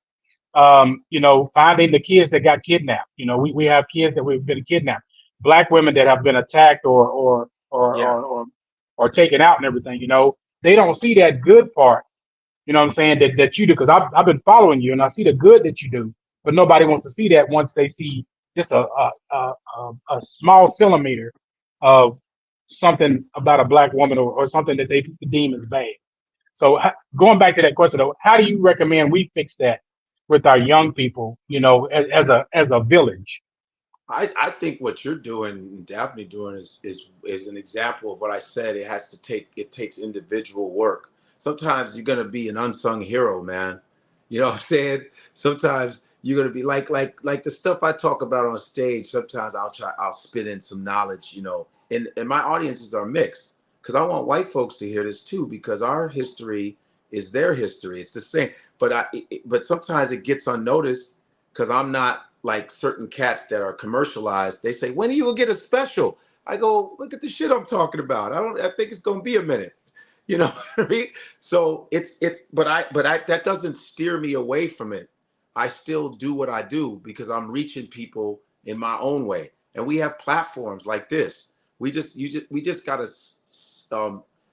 keep our head to the grindstone and keep doing it, because it's no different than Malcolm X, no different than Martin Luther King, Medgar Evers. They did a lot of Right, shit right. that, and they felt, I'm sure there's times where they felt that I can't get my message out to these people. I just can't, but they still stayed steadfast and kept going. It's no different than what they've done, from Harriet Tubman to Shirley Chisholm, to all of them. We just got to keep working and doing what we do. Whatever, like what your Daphne's doing, what you're doing, what I'm doing. We use these platforms. Thank God we have these platforms. Imagine if we didn't have any of this. Imagine if we had to work like the Dr. Kings and all them, where you just had to maybe get TV coverage or it's word of mouth. But we have Right. platforms. So Right. using these platforms, I think, is our best bet. You know what I mean? Like Amen. being consistent, like you said, working with these kids, being positive, educating them, and then they spread it out. And you know what? And the people that are gonna come and take it, we get the ones that want it. And the people trying to destroy us, we got to get rid of that shit. Like, nope, we don't need you over here. We don't need you influence. We need the people that are. And a lot of times when kids see other kids doing well, those other kids will be like, I want to do that too. I Right. want to do it. Yeah. And then you accept them, say, hey, okay, if you down with that, we can't have you doing this, and we can't have you influencing these kids trying to do well. You can't call them losers. You can't call them trying to be white, because improvement doesn't mean you trying to be white, which is some weird ass shit, because there's a lot of loser ass white people. I'm not dogging white people, but it's like when you, that's another thing about black influence. When you're small, if you want to play a piano, or if you want to play violin, black kids will be like, that's some corny shit. No, it's not. Stop it. They need to know the history of the violin, which is African, which comes from Africa. They didn't know the history of the banjo, which is an African Right. instrument.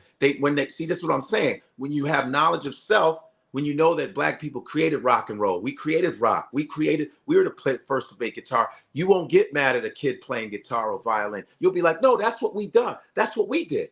That's what we did.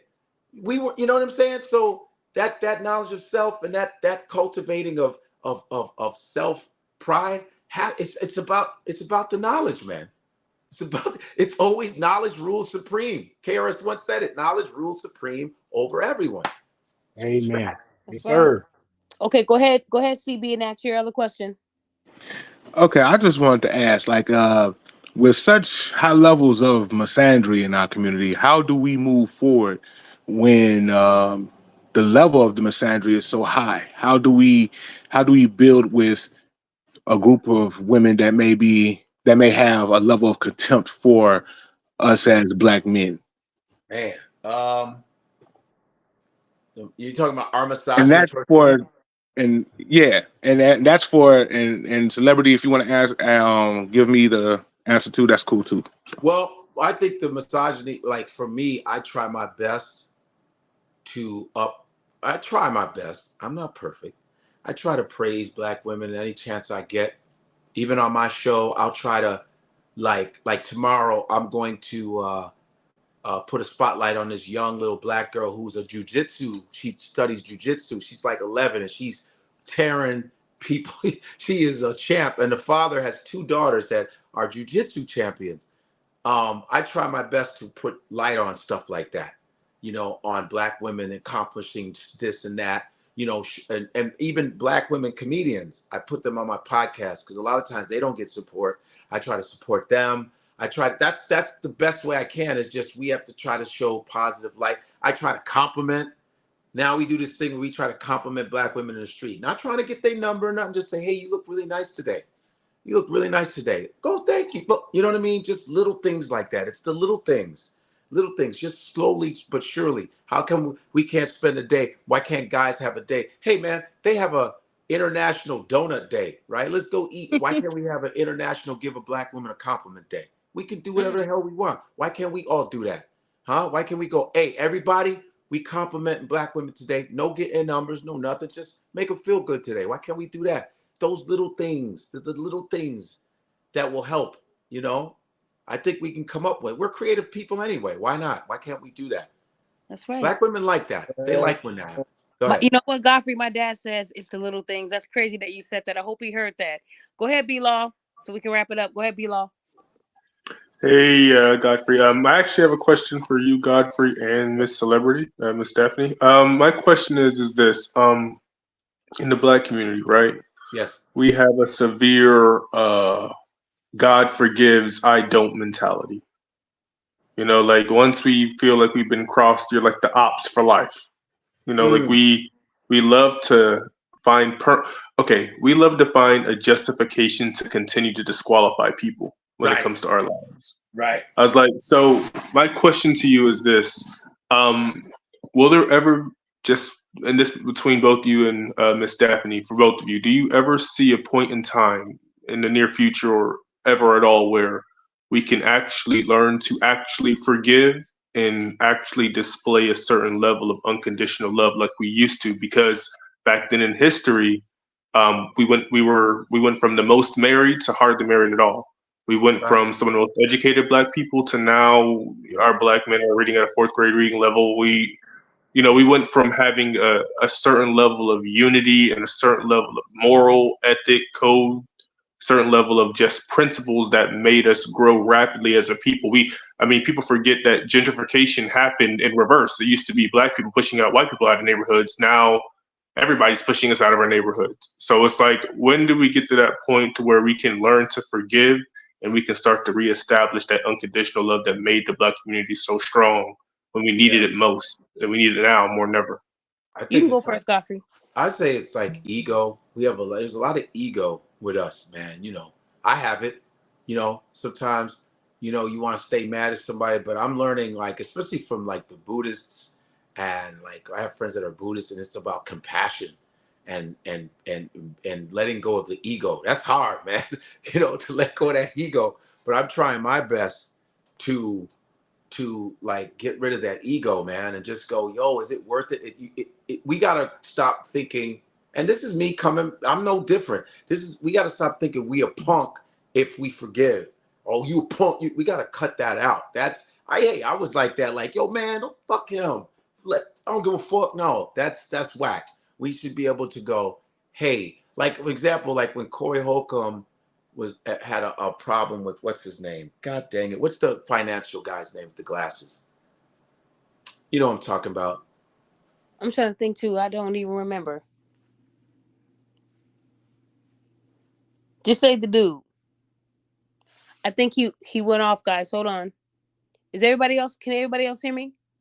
I can hear you fine, Doctor. Okay, I'll wait for him to come back.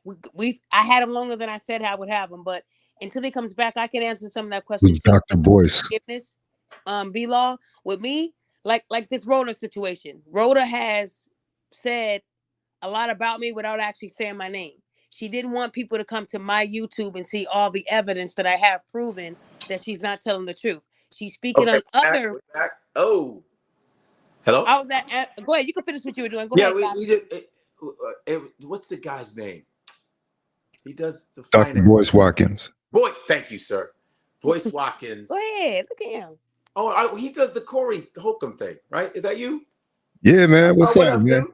What What's up, happening? dude? You don't Yeah. remember Look this at you New getting York? sidetracked. Come on, Godfrey. You talking about the gym. Come on, Answer. We got a few more people, man. Go ahead. Corey Holcomb said something about Boyce Watkins. They had a little beef for a while. I know he knows about it. They had a beef for a while, but then Corey was like, you know what? He came on the show and they both apologized to each other. At first it was like, I get it. You being, you're a man and you like, fuck that dude. But Corey came on the show and they both talked it out. They both talked it out. They both respect each other because he's a financial guy. Corey's a comedian. And there's some things that Corey said about, his wife, blah, blah, blah. And hey, man, it was a misunderstanding and it was done. It was the ego got it away. We got to get out of our egos, man. We got to be okay with saying, hey, man, I'm sorry about that. Quit worrying about how it's going to look, right? Because some cats be like, man, I don't know why'd you say sorry that much? No, we gotta stop all that shit. I think it's about getting rid of our egos and being able to have compassion and empathy for people. I'm practicing that. I'm practicing it from And I'm all gonna that piggyback off rah-rah that. shit. I'm gonna piggyback off that, Godfrey, because Yes. even though me breaking this case and being on Rhoda, if you look at the pin post that I pinned from Indigo Flow, that is what happened. When I called out this one Black woman, a lot of women came out and said she hates Black women, and that is not true. It's just Black women don't like to see other Black women not participating in the fuckery, is what they call it, where you're aiding someone in their lies. They're not telling the full truth, but instead of you saying, hey sis, you know what, we're better than this, we can make money so many ways because we're powerful, we could do this, we could do hair, we could do nails, there's so many things that Rhoda could do. She's good at acting because she can go from crying to laughing in seconds. That's a skill. There's so many gifts that God gave her, and she's choosing to use the one that the devil's presenting to her, because that's how you get quick money. No one likes to do it the way where you have to work to get to where you are. And even when this comes out that she did lie, because I know she wasn't telling the truth, I even offered to still be a mentor and a life coach to her, free of charge, because that's how much I want to see this woman grow. And I know a lot of people might say, oh, you're dumb, Daphne. It's my choice. I want to see someone like her use the talents that God gave her to catapult her into a better position where she doesn't have to lie about being assaulted. And that's coming from my heart. And I know she's listening.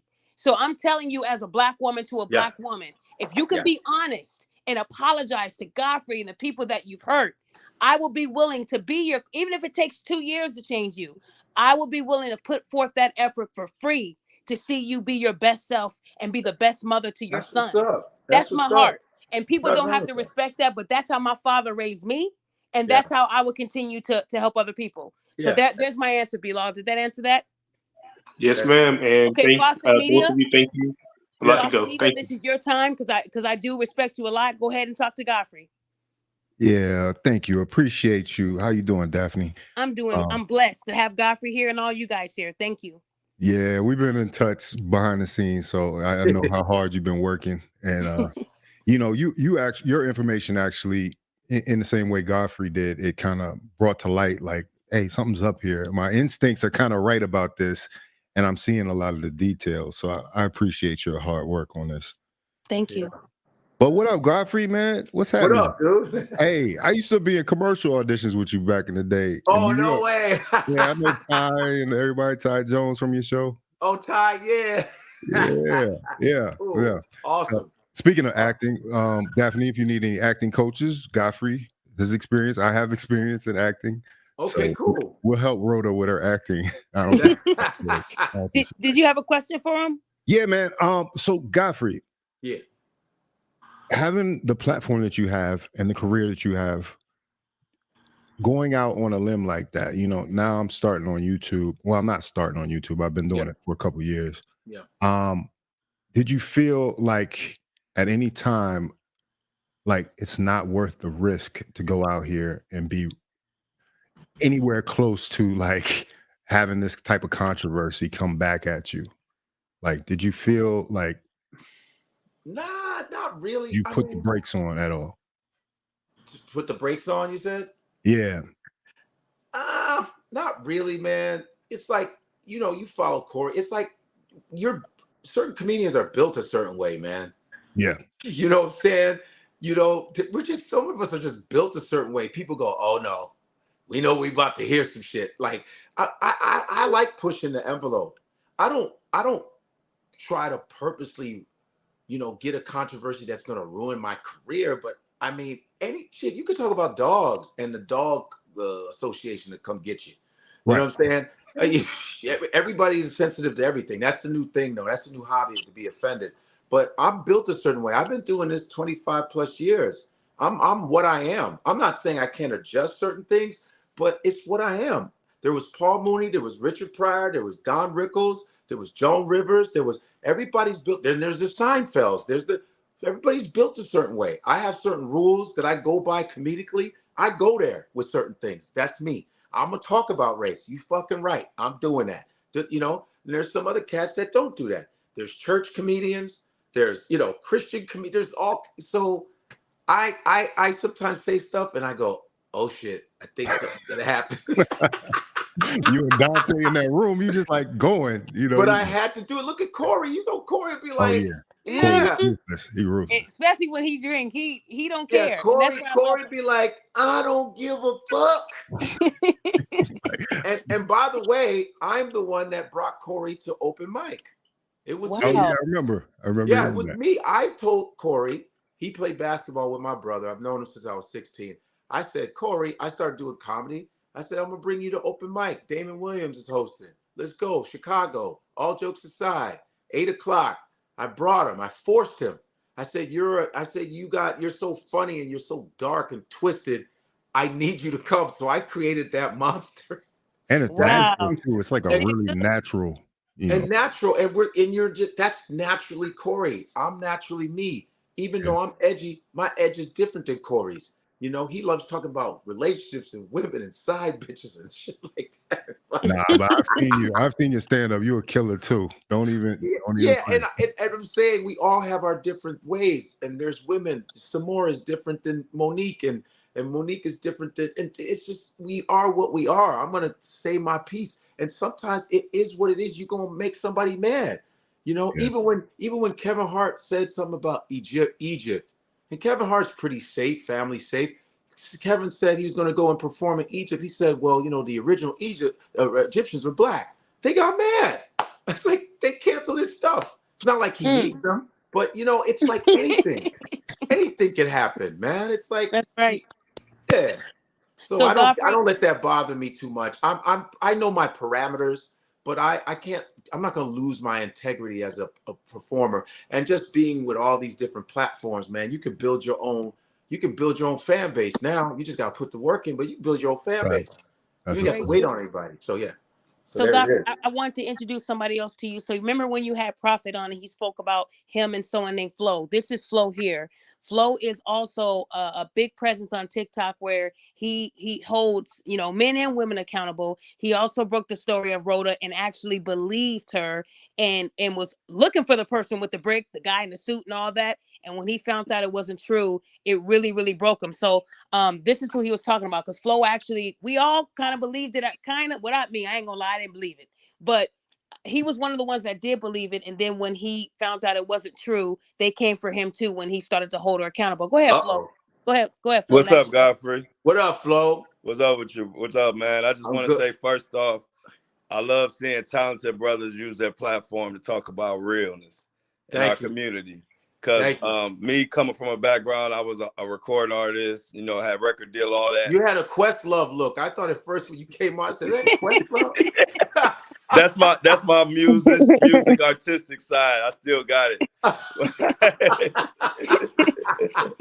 Hey, look, I come with the fro, but so when I was doing that, you know, I was rapping, you know what we rap about, and I had a following with that, right? But doing what I'm doing now and touching it, I touch a lot of people with this. Yes. Ain't nothing like it, bro, because now I feel good about it. You know what I mean? Yes. You know, you be rapping and you rapping about this and that, and you start getting a following, you start seeing how it's affecting people, and it's like, I don't know if I don't want to lead you down that road. You know, so now we doing like with Daphne and Sean and Prophet, who you spoke with. I mean, it feels good to be, you know, teaching our community and calling out people, and But when you find out they lying, then you like, I gotta call you back out. Like I see one thing about me, I don't pander. You know what I mean? So I'm gonna go hard for you, like your dad gonna go hard. But when your dad found out you lying, you gonna get your ass whooped. now he don't feel like dad no more. He feel like right, like he right. gotta come. So right. that's how it was. Once I found out it wasn't the truth, I had to come out, and they got mad at me. So yeah, and that's the chance we take. But it's always about when you go to bed, what is on your soul, what's heavy on your soul. When I write a joke, I go, I gotta say this one. It's just on my soul. It's just my DNA going. You need to say that. Okay, it's not a, there's people who in their DNA is to sell out. That's their DNA. That's how you're built. You're just you don't give a shit. But I gotta go to sleep feeling good. I did something because I don't care. There's enough people on the planet that are gonna fuck with you. There's lots of people on the planet that are gonna fuck with you. You know what I mean? It's a different day and age. You can reach people without using a manager. You could just reach them with a video. Bomb. yes, That's it. yes, And that's what's giving us the confidence is the technology now. We can reach our own folks, man. You know what I mean? Everybody ain't got to like us. Exactly. Right? It's impossible. You took the words right from me of what I told people about that situation and other situations like that. I say, I want to be able to sleep at night. I got to tell y'all she lying. Because people don't realize, like, when I broke the story as far as on TikTok, I got a huge presence on there. And I broke the story. And, I'm a paid influencer creator. So, like, my views was going crazy every time I talked about it. But when I had to admit she was lying, like, and just keeping it real, it stopped my money. So people looking at me like, look, I don't want to say she lying. If I was a panderer, I would just keep dropping these videos that's just getting 1 million just for me saying, hey, we got to get behind her. But I stopped my story that I brought. So y'all know I'm keeping it real. You know what I'm saying? Like, it's like when you be greedy, they get mad, but then when you keep it real, they get mad. So they always gonna get mad. They're always gonna, man. They're always it's always gonna be that. You know what I mean? My thing is this, dude. I kind of like people say, well, now that it's such all this cancel culture, how do you feel doing stand up? I feel stronger. I'm like Thanos. See, this is one thing I give credit to about Donald Trump. I know he's a dick. We get all that. But the one thing I give him props to, man, he'd be like, man, hey, anyway, listen, this is how I feel, motherfucker. And people go, but doesn't he have a following? See, that's the one thing I give to him is that he just says what he says. He goes, I'm 70-something years old. I'm built from the past. You think you gonna change me with that corny ass shit you doing? I'm gonna be who the fuck I am. And Donald be like, this is the way it is. It's just what it is. You know what I mean? And it's like, I have to give him props for that. I give him props for that. He ain't broke. Right. He's been himself. He ain't broke. You know what I mean? So it's like, you got to be yourself to a point. I'm not talking about being yourself means offending people, but you have to live in your truth. I love living in my truth, man. I don't like phony. I can't even do it. I can't do it. I can't go. A lot of times I get invited to some events. I go, I can't fake smile. Like Minister Farrakhan said, I can't scratch where I ain't itching, man. Right. I can't bend when I don't need to bow. I want to be around true love, true appreciation. I feel good at that. When it's like, I gotta, every once in a while I do it, but I like being in my truth, man. Sorry. I feel good about that. I feel better that way. And I like that I'm a funny son of a bitch. And very much so. And you ain't got to like my shit, but I know there's a lot of people laughing in that fucking room. And that's what it's about. And I think if everybody likes you, something's wrong. Exactly. It doesn't work if listen, even in the table of elements in chemistry, remember? They had the noble gases. There's certain chemicals that just never mix. They just don't mix. But they all exist. And that's what makes the world awesome. All the elements exist. The noble gases, like the helium, hydrogen, they don't even mix with all of that shit. They're like special gases, but they still bring life.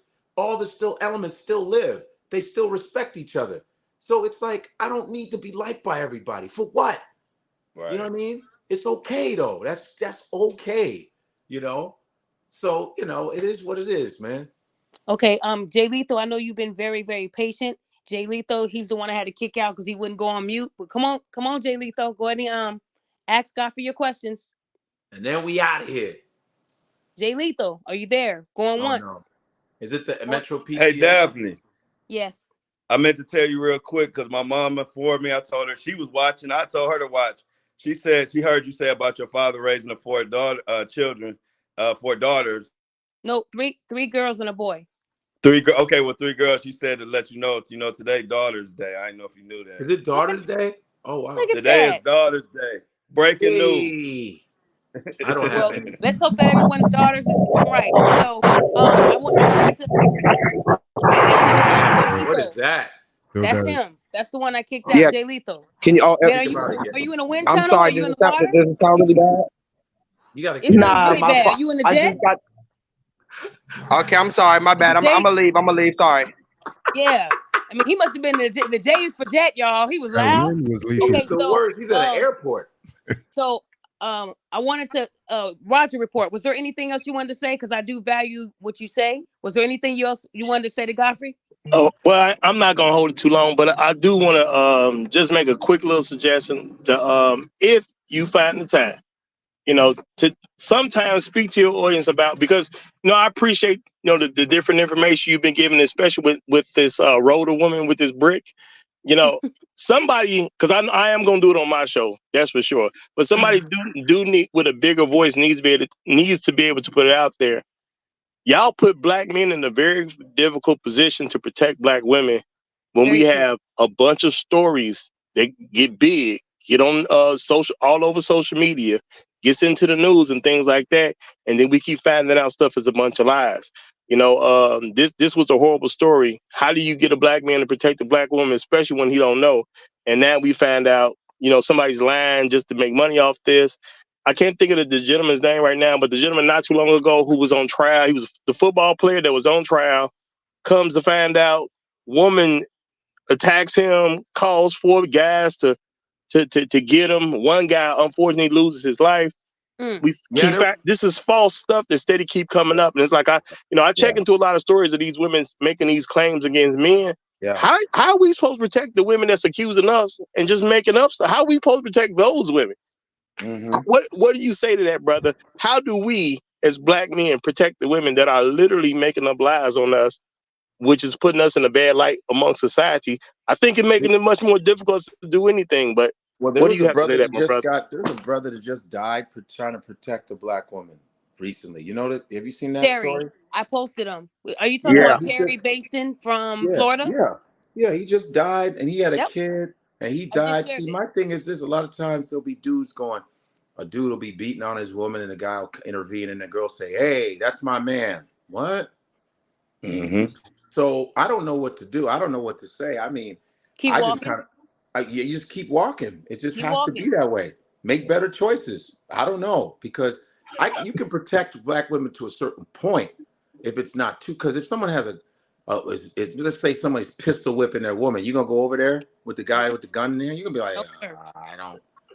I'd maybe call the police or something, or do it a different way. But everybody can't be a Superman.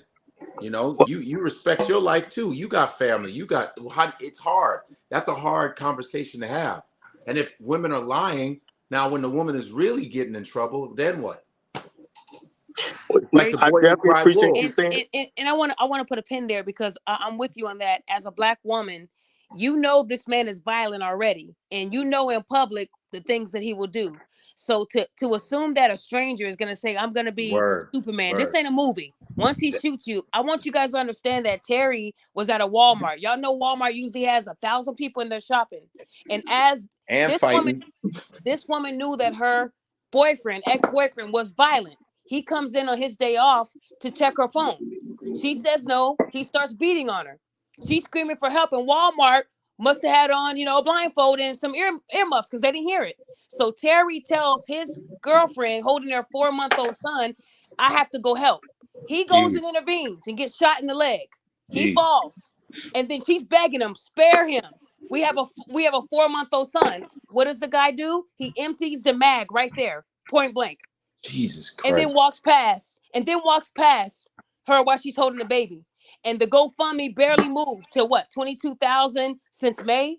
And women were telling me, well, where is his life insurance? And these are Black women. Wow. I want you guys to understand. I Wow. posted this man's story and it went viral on the Melanin Shade Room. Shout out to them, because it went up almost $10,000 when I said something. Because a lot of people are quiet. They want you to pay them to share something like that. But me, I'm gonna go hard for these Black men, because they do go hard for us.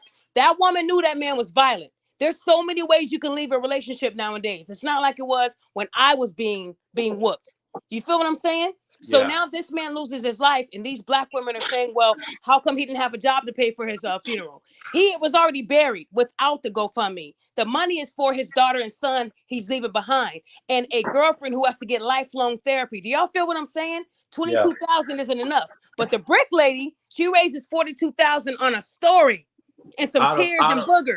Y'all gotta, you guys have to wake up and understand that as a Black woman, I'm gonna continue to go hard for Black men, because a lot of you women don't want to stand up for them, but you want them to protect you. If you guys are these masculine, aggressive hyenas, protect yourself.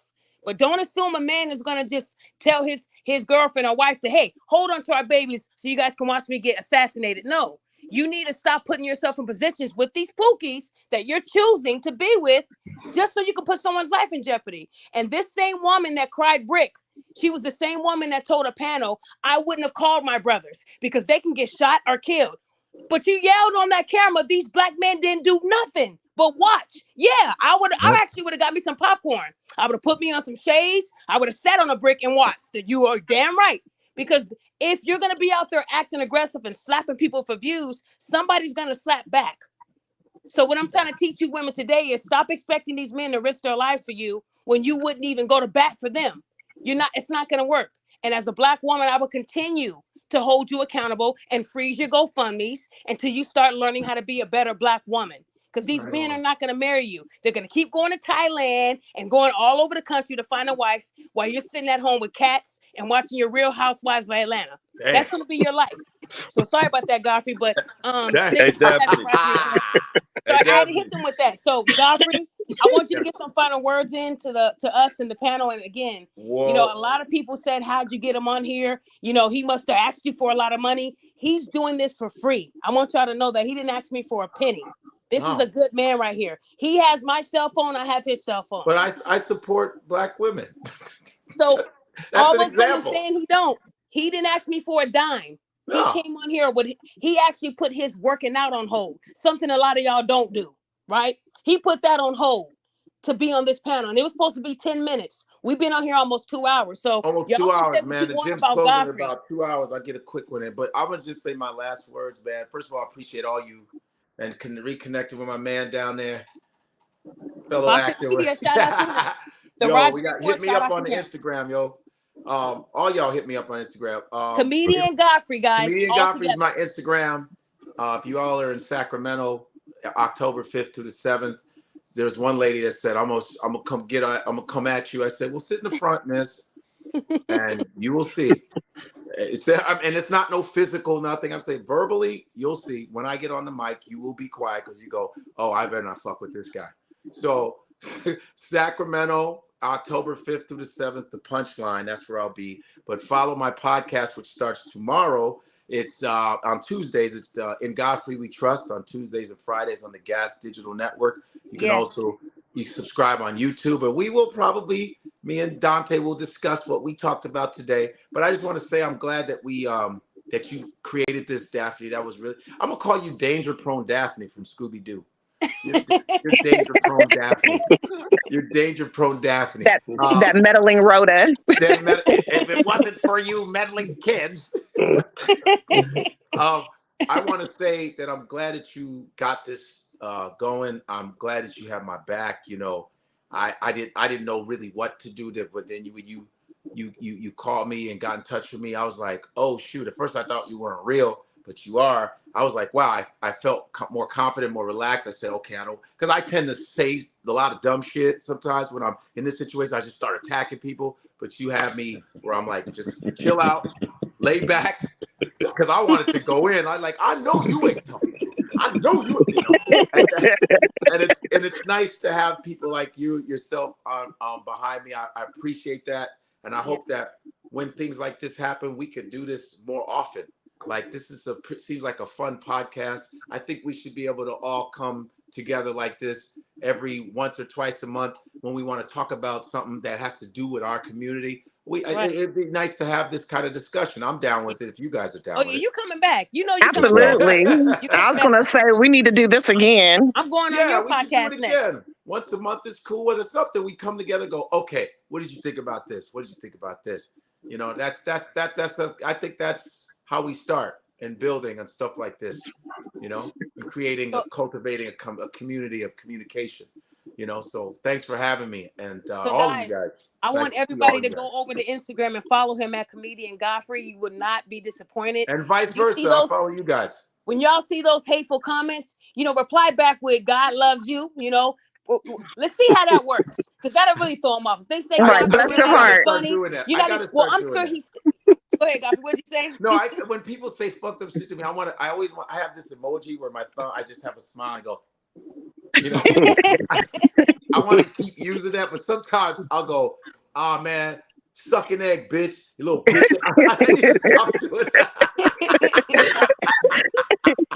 I just get into my little high school mode. I go, I know you ain't talking with that big ass forehead, little bitch. I need to cut it that. I need to stop doing that. I need to just go like I'll help this. you. roasting. I did tell Godfrey I would be his life coach because he needs it.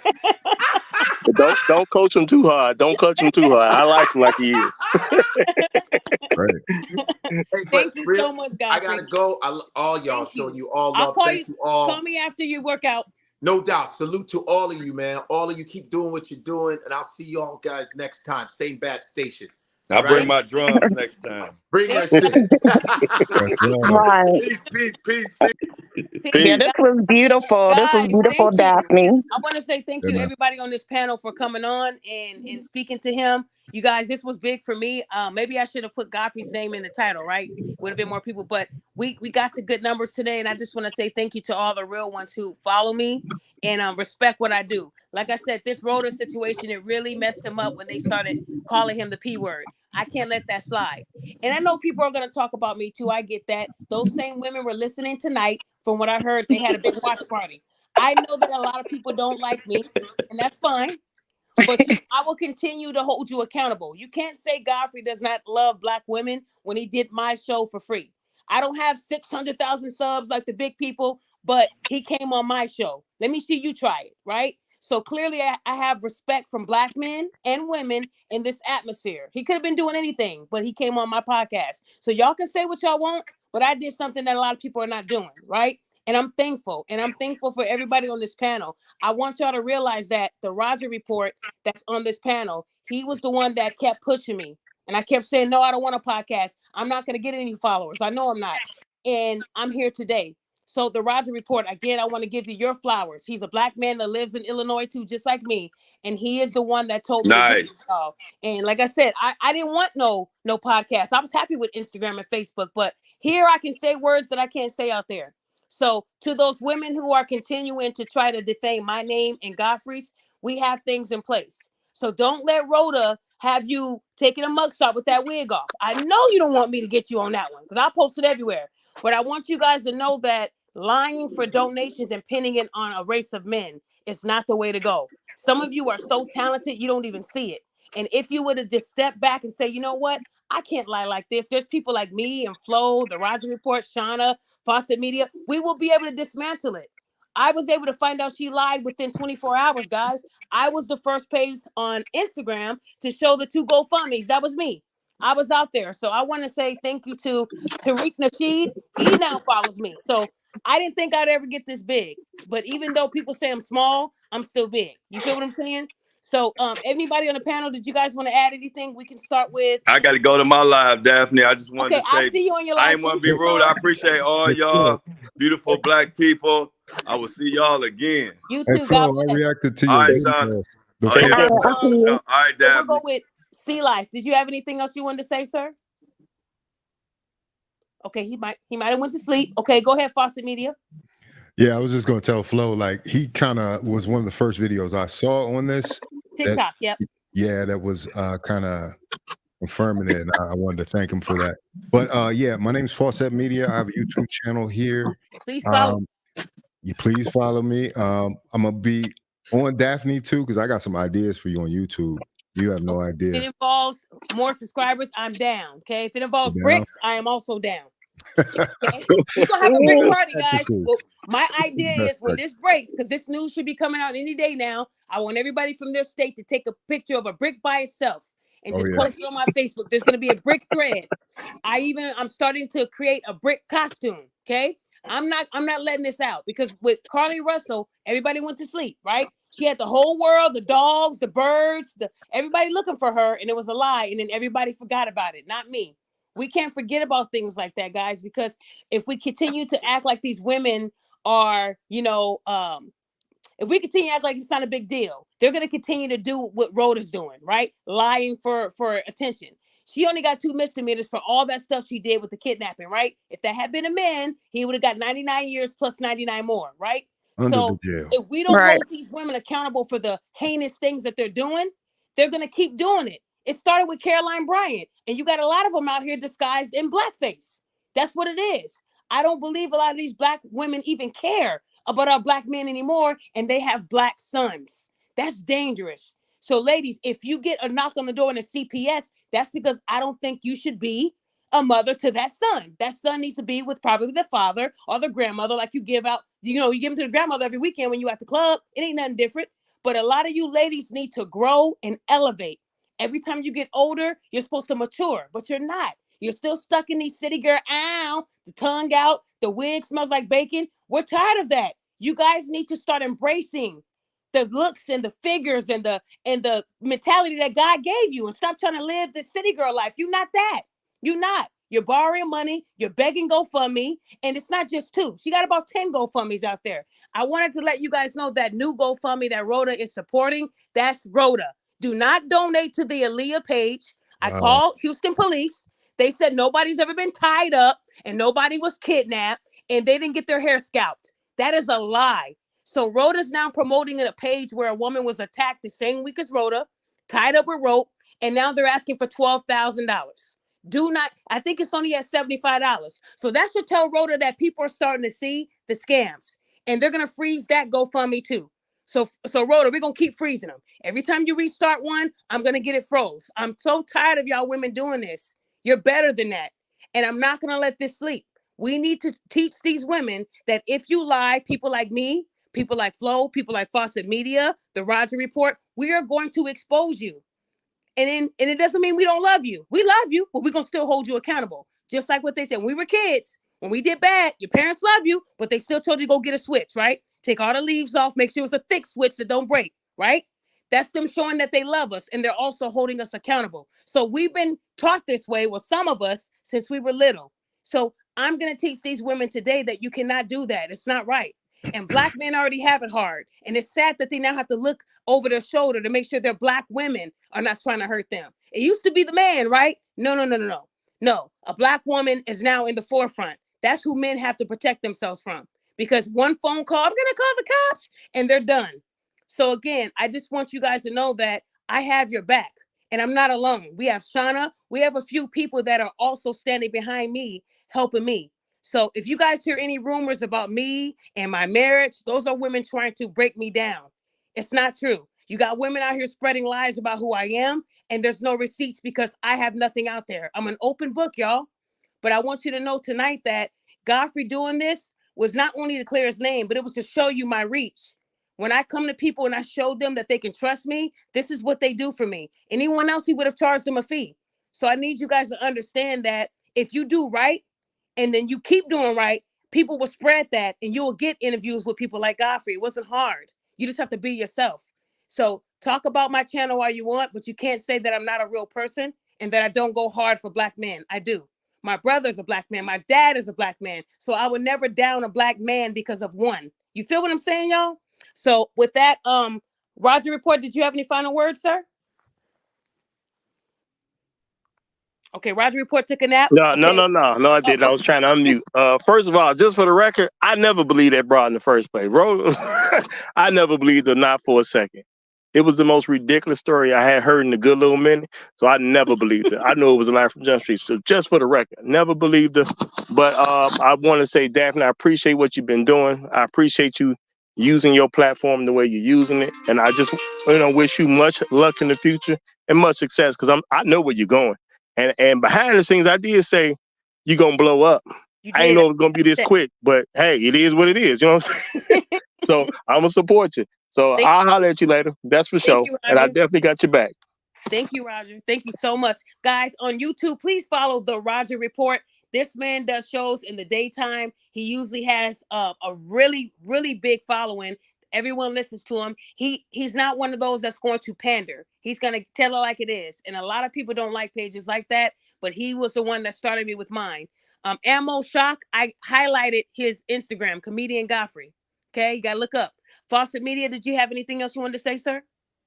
Yeah, I just wanted to say, okay, they've got this suspect, but there's been no arrest. There's no suspect. That's So- what I'm saying. So, okay, I'm sorry. I'm just trying to get an update on the case as far as it goes and put it out there as far as I know. There's been no arrest for this alleged suspect that they have been propping up and saying, oh, it's an open and shut case.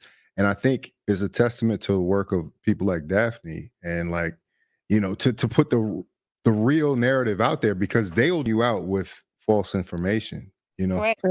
That's true. I do have a few plants that follow her page. But not only that, if anybody goes on my Instagram, go to my following, who I'm following. I'm actually following the guy she accused, and he follows me too. So it's deeper. When I tell you guys, like when people tell me things, I just don't go blurt it out. If you tell me to keep it inside, I'm going to keep it inside. But I want you to know that the guy she accused, he is following me right now on Instagram. We follow each other now. And what they did was they went on this man's page and they found one of his promo videos that said, I wanted to make 10,000. And they took a screenshot right at that moment to make you guys think that that was the whole motive. I need you guys to understand that if you're not waiting for the facts, you're going to have a lot of Emmett Tills out here, because a lot of you guys will listen to a woman say, I have never in my life. Do you see how easy that was for me? That wasn't even me pushing play. That was me. That's how easy it is for a woman to make a few dollars. Cry and then do that last cry. You're 30 years old. Acting. And from the beginning, I knew it wasn't true. And I knew I wasn't going to let a black man go down. It was too many inconsistencies. I showed it to the detective. I want you guys to know I filed a police report for fraud, and they're working my case now. When I tell y'all I wanted to make sure she goes down, I didn't mean die. I meant do some jail time. I think that's what she needs. Sometimes we need to be humbled. When I told you I wasn't playing, I filed my police report, and now they're working my case. I've been working with the detective on this case. Oh, no, Daphne, there's no way you could do that. It is when you send them over 30 emails of evidence. And this weekend, I came across some new evidence. And I didn't even release it to Instagram, and I'm not. I'm going to wait until I get a call from the sheriff. When I tell you guys that I'm not scared about this, I'm not. But if you go to her Instagram, if you follow her, you'll notice she's been really quiet the last 4 or 5 days. That's not the Rhoda we know. Every day she wants you to know it was him. What I'm trying to teach you guys is that we have to wait for the facts. No matter how bad the story sounds, no matter how good the acting is. In my life, what did I do to deserve that? Well, you did a lot. And now that your back is against the wall, you thought lying will be the best way. Well, we live in a world of social media where we now can look at something and analyze it for what it is. When I tell you guys that lying is not the way, she is going to be the example for you women. See, if I didn't file my police report, it would just be that one case. I want her to have cases with an S, because sometimes women need this humble pie. Her humble pie is going to be like when you eat a biscuit from Popeyes without water. And you know what I'm saying? It's going to be like that. What I'm trying to teach women is that we have to do better, you guys. We will never grow. We will never get better as women if we continue to bring down our men. Just because one man hurt you, they're all not going to be like that. And I'm a testament to that. Y'all keep thinking I'm perfect, but anybody that knows me knows that I went through abuse myself. I didn't just get hit with a brick. I got hit with a fist. I got pushed down the stairs.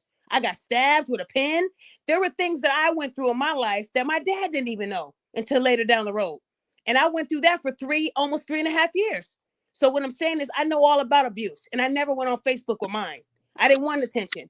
I had to figure out a way to get out of it on my own.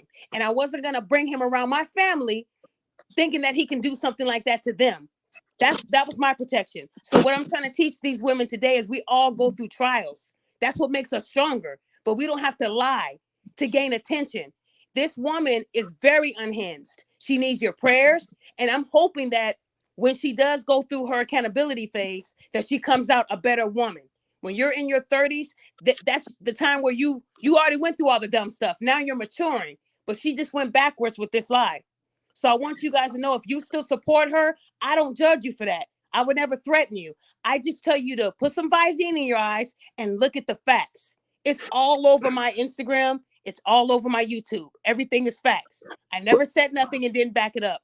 So if you guys think I'm scared of defamation, defamation is when I'm saying something that isn't true and it's damaging to her character. Every video she put out, I just reposted it. That's not defamation, guys. So I need you to understand that even if you're here for Rhoda, you better tell this woman to do the right thing. And if she decides to do the right thing, I will be somebody in her life that can help her grow. If I can help one of the biggest scammers get better, I can help her get better, because she has nothing on one of my clients that's a really big scammer. And soon she will tell her story. So I want you guys to know that women can change if they want to. And Black men, don't give up on all of us. We're all not like Rhoda. We're not like her. We love you. We value you. We appreciate you. We will give you your flowers. We know that you guys are out there working hard. So don't let these hyenas, cloud your judgment on the rest of us women who are quiet and know how to sit down. You feel what I'm saying? So I did this show because it wasn't just about Godfrey. It was about our Black men who were under attack. We were all against each other. And as many women that come in my inbox and tell me I'm ugly, thank you. Pick me, picked. You guys keep thinking that I'm this pick me and I want men's attention. I'm not getting anything out of this. I did all this research on her for free.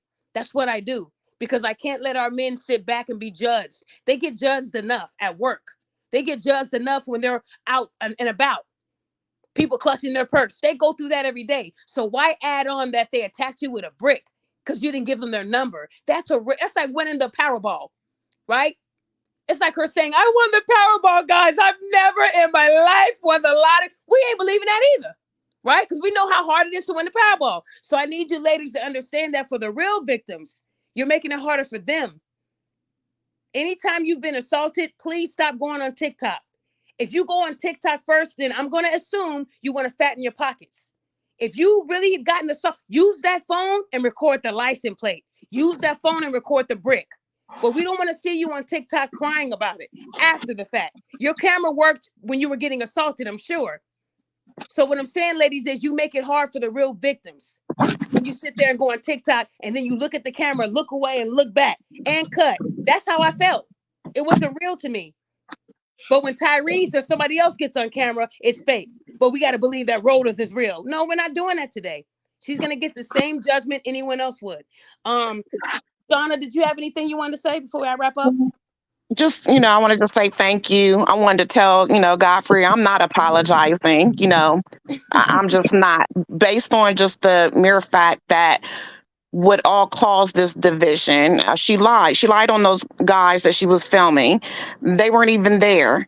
And they did stay and help her. I'm trying to get in touch with someone now to get the body cam and get the 911 call. They called the police. I'm glad you said that, guys. I did order for the body cam. We all gonna have a party. If I'm able to get that, from what I saw online, it's like $39.95. I will pay that times 2 if I have to. When we get that body cam, I'm not even gonna watch it. We're gonna all watch it as a live event. And like I said, I'm still waiting on it. I'm seeing if they will give it up to me, like I got the report. I do have I'm monitoring the police report, and as of Friday, they still said no arrests have been made. So if somebody's coming out on Wednesday and telling you this is him, and all these days have went by, that would mean something isn't adding up, guys. You got to use your brain. Go ahead, Shauna. I'm sorry. Right. No, it's okay. That's perfect. I'm glad we needed to talk about that. And also, I want to apologize on behalf of some of these dimwits, just even as a Black woman myself, trying to come into some of those personal chats and rooms and just like, hey, sis, hold on, let's remove emotion and use some logic here.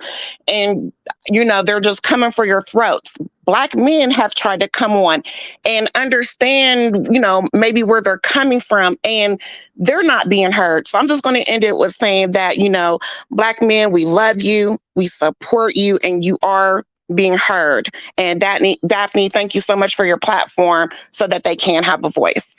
Thank you so much. And So, I think, Daphne, real quick, and oh, I you're do back. apologize for He's interrupting. back. Go ahead, the Roger Yeah, Report. I apologize for interrupting, but I want to sponsor the film. So if they give you the film, I'm gonna pay the $40 for the film. You ain't even got to pay for that. I'm gonna take care of that. Okay. Okay. And I'm Good. gonna See? I got people that love me. They care. Guys, I reached out to them and I'm waiting to hear back. And if it does work out, they'll send me the link. I do have an account with the Houston police. So that's how I was able to monitor that police report number. It tells you everything about the police report. There's no details. That's what I got at first. And then there's still no arrest. So I want you guys to know that if somebody assaulted me and I said, that's him, he would have been in custody being questioned. I'm not saying arrested. The first thing they do is they take you into custody and they ask you questions first, right? And then they want to see if the facts and everything align. I also want you guys to know that one of my plants, they did send me the video of the location. It is on my Facebook. I will put it on my Instagram. There were several cameras there that night. They would have obtained CCTV the day it happened. So we're now on 3 weeks in. I mean, Carly Russell's case was wrapped up in what, Roger, like a week and a half, 2 weeks? Absolutely. I mean, they found the wig, they found everything. And she said it was a guy with orange hair. I think she thought she was at McDonald's. It was just really weird, you guys. She had Cheez-Its and fruit roll-up. She did all of this to trick you guys. I think there was a baby on the road. You'll never see a baby on the side of a freeway just smoking a cigarette, looking at you drive by. It doesn't happen. So we knew that it was some weirdness to it, but we had to wait. So also, Shauna was able to get me in touch with the right people to get the 911 call. I want to hear that too. Did she call and say she never in her life had somebody? We're going to find out. Okay. And let me say one thing real quick, because I literally got to go. I literally got to go. Okay. I'm going to make a suggestion. See, I'm making a suggestion so you will never have to. The people in that area, and I'm going to suggest this again on my show, the brothers in that area. This woman said she got hit with a brick.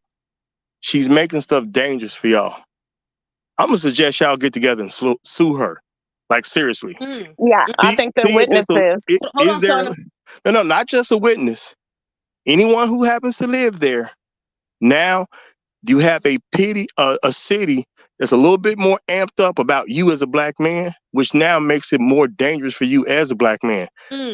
Yes. I would talk to a lawyer and see if there can be some type of class action lawsuit that anybody can participate in and sue her for a good $1 million. The point is not that she's going to pay it off. The point is that it'll stick with her for life. She should be paying that for the rest of her life. Unless she somehow become a multi-millionaire, that should be her punishment. No, you know that's not, unless she say she get hit with 2 bricks. I have never. I'm like, okay, not saying now she want 2 Be million. a man. Be a man. They're gonna reward something like that, but I think a precedence needs to be set of something Black men can do, so we can start fighting against all these false accusations where it makes it more dangerous for us. Because I know people look at the woman's side, but if I'm a man walking around that city and people are extra amped because of what happened to some woman, and they think I did something wrong, then they attack me and I'm hurt or I'm dead and I'm not coming back. That means something to me. There were women talk about carrying. So, you got to worry about that when you're trying to talk to a woman, get her phone number. They don't. Oh my God. A lot of them, they don't even have a gun on safety. You ask for the number, they shoot you. Like that is. That's crazy. Oh my God. Any of those, I know Shauna is working with getting those witnesses. I want them on my podcast. Well, and I don't know if y'all heard it, but I do want to let y'all know I'm from Chicago. When she made those different videos, I heard her threaten me. I don't know what y'all heard, but I definitely heard her threaten me. I heard it too. It was dangerous. Yeah. So I got to go. So I appreciate you, Daphne. Thank you for what you're doing. Keep on going. I'm out of here. Thank you. Take care, everybody. Appreciate y'all. To anyone that has heard the Roger Report, I would suggest you do that too, to protect yourself, because like he said, the target is on you guys with women saying, and here's the thing that really angers me. I know that once the truth comes out that she wasn't honest, people are going to say, well, it's not like there's not real victims like her out there. Well, she wasn't the victim. I need you guys to stop trying to make it where, like with Carly Russell, there's still women being kidnapped. Well, she wasn't kidnapped. The Cheez-Its, they weren't kidnapped. The wig wasn't kidnapped. Everything was normal. And y'all let this woman play this out and scare a whole state into thinking that there's a baby in a diaper just walking, crib walking right alongside the freeway, and that never happened. Then you got the white guy with the orange hair. This woman is troubled, and she's in the nursing field. We have to do better. That was Right. the weirdest story I ever heard. And it's only going to get worse. The next woman's going to say, you know, I was just existing and this happened. I need $2 million on GoFundMe. And all you women are going to say, wow, I exist too. Let me donate. You guys need to stop looking at just a video of someone crying and wait for the facts, because too many women are getting away with things because of theatrics. And this woman wants to be an actress, and she played a lot of you guys. That's why she's not getting any GoFundMe money. So right now she's trying to pour it into another GoFundMe. Do you see it? And she's doing it in your eyes, and y'all acting like y'all don't see it. The country sleeve, you got all these women saying, I still, NBC Black. Those two women are non-American women. They're not even African-American women reporting her story. And one of them, she knew her from New York. See, I'm starting to really break this stuff down. I'm really starting to break this stuff down. When And you we're really start to challenging that. analyze, when I reached out to them and said I want to speak to a director, they still haven't reached out to me. It's a digital platform. See, my plant went to the location, but the journalists didn't, because they're not in Houston. They're on the internet, so they're not going anywhere. These women had to do a story for a grade, and they chose Rhoda. And when they interviewed her, they only reported what Rhoda said. They saw the same report we saw, the same medical records we saw, and they said they confirmed it based off of what she gave them, what we saw on GoFundMe. But one thing about journalism, and I don't even have a degree in journalism. I have 4, but not in journalism. One thing that journalists do, they always end the report with, we reached out to the hospital, we reached out to Houston PD, and we haven't gotten a response. That's how they ended it. On that report, they never mentioned reaching out to the people that mattered. Nothing was cited. I'm talking with the detectives, and y'all don't even know the detective's name. That's how I knew that they weren't honest. So listen to me, guys. I did more than they did, and I did it for free. Okay? You can easily go on my Instagram and listen to everything I've done. I just want Black women to stop lying, because the next lie might be your last lie. And I don't want that to happen if you have kids. You have to think about them. Get a job, get off your butt, do something with your life. There's people out there that are taking their last breath, and you over here lying for GoFundMe donations. Get a job. They're hiring everywhere. Get a job. And now that you've done this to yourself, they probably don't want to hire you now. They've seen your face. They know that you're probably a liability. She might say she fell at work. I need GoFundMe now. I think she should work at GoFundMe. She knows them very well.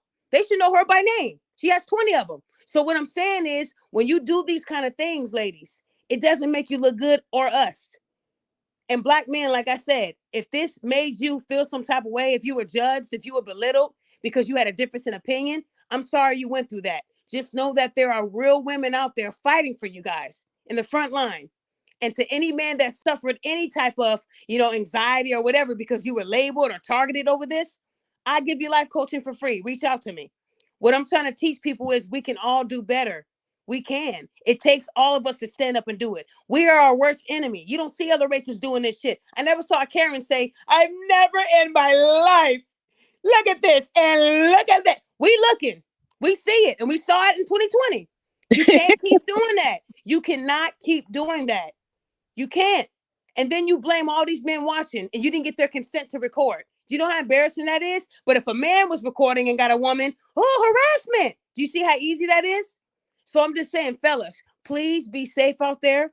Please be aware of your surroundings, and make sure when you are talking to a woman, if you have to do it in public, do it in public. You don't know their motives. Now it's getting to the point where women are so desperate, they will create a scenario that never happened. I just got somebody in a group who lied about a man. His restaurant is bad. Let's leave bad reviews in one big pack because he refused to pay her bills. Like, ladies, you got to stop doing that. And that got back to me, and I called that man and made sure he knew what she was about to do. I'm going to keep doing that. Y'all thought I was on a break because I've been on the Rhoda case, but I'm in these groups. I'm around. People are sending me content. Hey, Daphne, this don't look right. I'm still going to get you, ladies. Please stop doing that stuff in these groups. You might not think I'm in there, but I do have a page that does not have my government name. I'm learning now. I'm in there.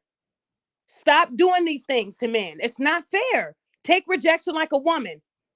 Stop all the things you're doing because we're not going to allow it. We're not. And I'm telling you guys today that it ain't just Godfrey that's going to be on my next show. I want to have more people on here that bring a lot of value to the community. I know he's gonna set up a lot of things for me. He's a good guy, you guys. He did think I was fake, and I had to prove to him that I was real. But you heard him say I'm real. So all these women who think that I'm a man behind the page and all, he just confirmed who I am. I don't need y'all validation. I don't need to prove myself. Well, do more self. No, I'm not gonna take any selfies. No, I need you to hear what I'm saying. You don't have to see it. I'm not gonna be like these other content creators showing breasts for a few likes. I don't need to do that. That belongs to my husband. When you're married, you know what belongs to him, and I know what belongs to me.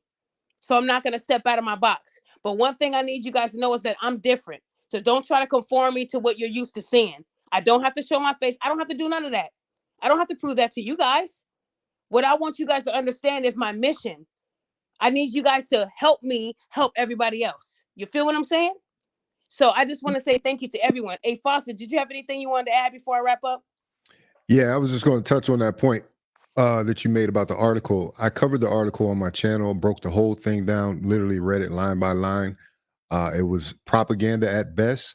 And what Daphne is saying, I had just found out that Rhoda actually has a degree in journalism, and she probably knows one of those writers from that time. Know. Allegedly. No, allegedly. I got the proof. I'll send it to you. Okay. Yeah. But thank you for having me. Important work you're doing here. Let's go ahead and wrap this thing up, man. Yep, you're gonna say let's wrap it up. Okay, so this is your show, huh, Fawcett? No, I'm talking about wrapping shut up and you need to get off your panel. No, I'm coming on to your show, right?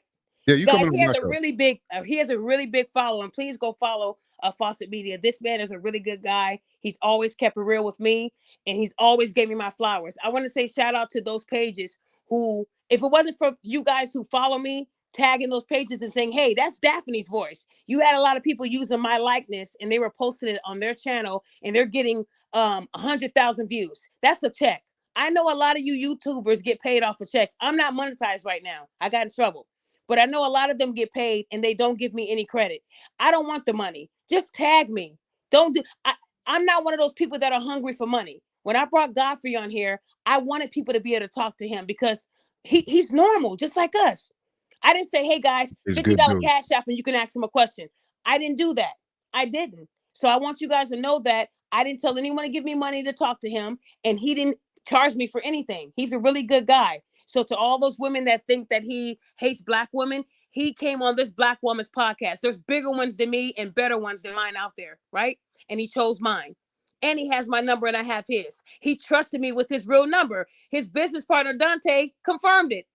So I thought it was a text me number. That's his real number. So what I'm saying, guys, is I feel important at this point. I really do. So I want to again say shout out to Godfrey for being a good person.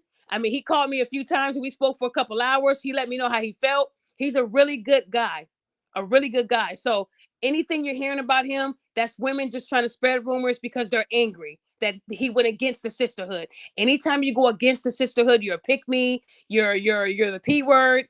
You ain't got nothing going on with your life. You're dusty. That's the rebuttal. You got a lot of angry women out there dealing with traumas, and instead of them working on it, they want to project it on men. Well, guys, you don't have to deal with it. Just ignore it. I won't entertain these people that are beneath me anymore. And I used to love to entertain it. But as you get older, you become more wiser. And I'm better than entertaining these women who are creating lies about my marriage with no proof. So what I'm saying, guys, is I just want you to know that we're going to be partying this week. I want you guys to start looking for bricks in your area. Take a picture so you're having your phone ready to go. Because when the truth comes out, I am not going to rest. It took 3 weeks. It's going to be 3 weeks of partying. The amount of time it took is the amount of time we're going to celebrate. I want her to know that this isn't okay for no one to ever do. And ladies, if you are going through a time of struggle, get a job. If you need help with your resume, let me take a look at it. If you need help with interviewing techniques, I got you. We can do that. If you just lost your house to a fire and you need help getting your GoFundMe started, I got you. I want y'all to know that Terry Baston, he didn't plan to die that day. He was supposed to go to the Navy, you guys. And his life was taken. They found 10 9mm shells in the frozen food section where his body laid. 10. He got all that for intervening. Now, if he didn't intervene and the guy pumped the 10 into the woman, y'all would have said he was a weak guy, right? He was a corny. He was scared, right? Right. So see, it's a damned if you do, damned if you don't. And it's not just Terry. I got a whole list of men who lost their lives intervening in a woman's domestic dispute. And a few of those occasions, after the man was shot or stabbed, the woman left with the man who did the action. But y'all want protection, and y'all don't even want to leave. That was the first criticism they gave black men. They were like, Yeah. y'all don't protect and provide, and this proves it. The whole brick did. Listen to me, black men. If you men in general, listen to me. If you see a woman and man arguing in public and he hits her, that means he is crazy because he doesn't care who's looking. That means nine out of 10 times he got some type of weapon on him.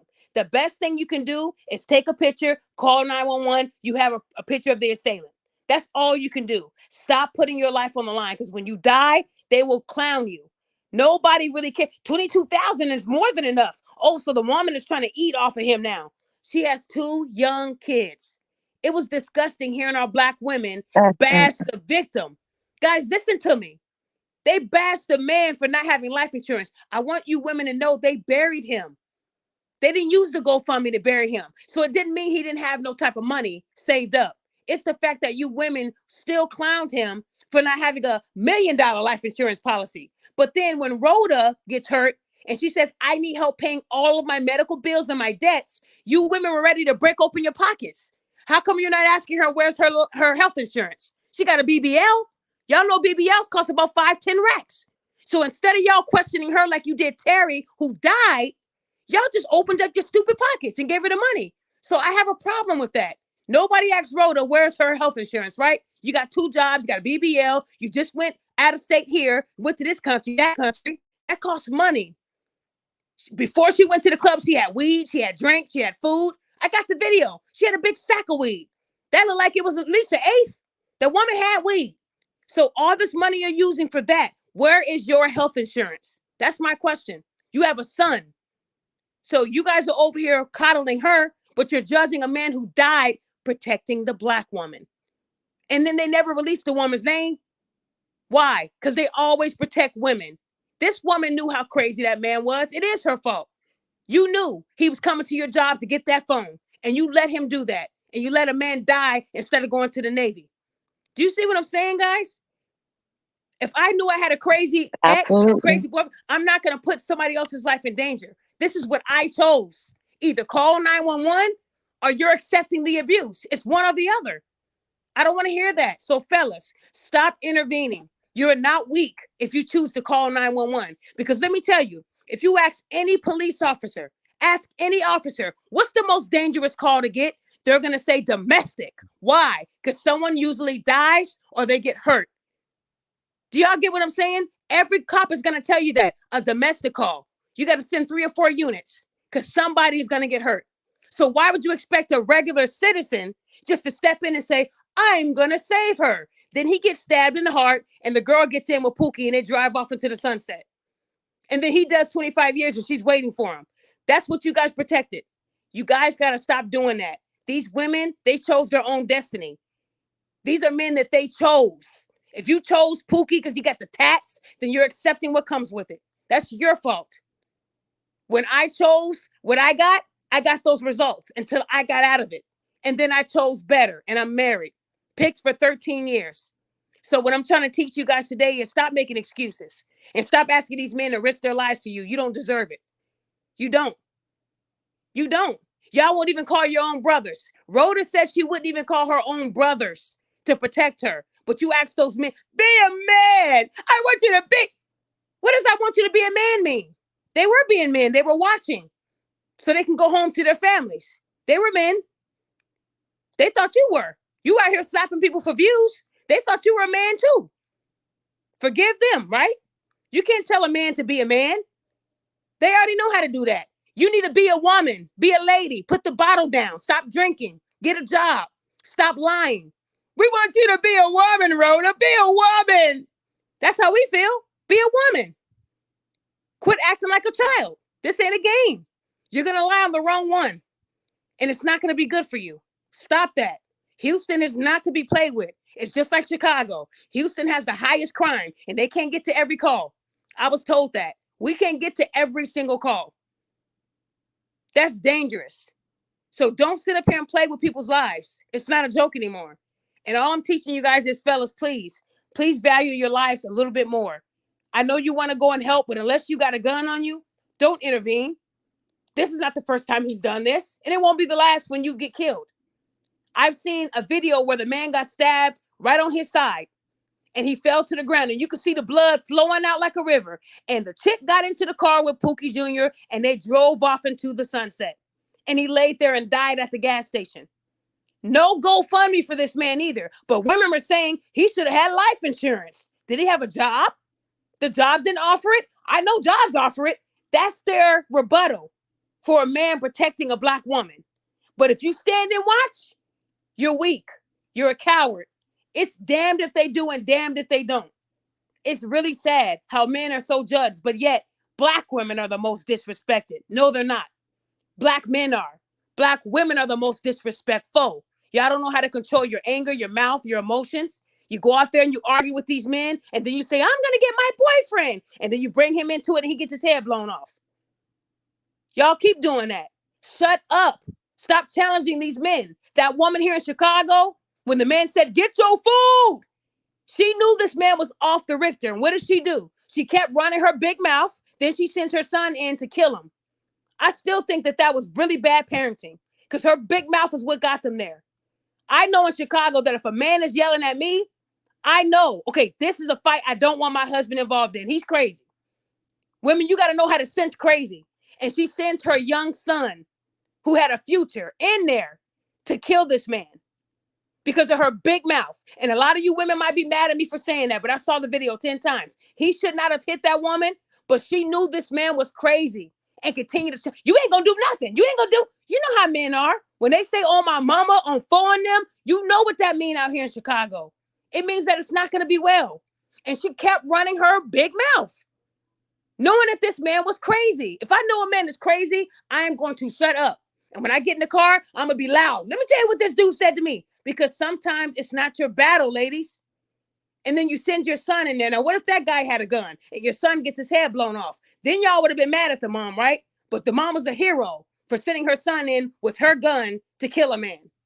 That's not a hero to me. That's bad parenting. And I know a lot of y'all might be mad at me, but I've been to that spot in Chicago. And I know the amount of crazy that comes in there. He warned her, get your food, shut up and get. Now, you know, women don't like to be told to shut up. We don't.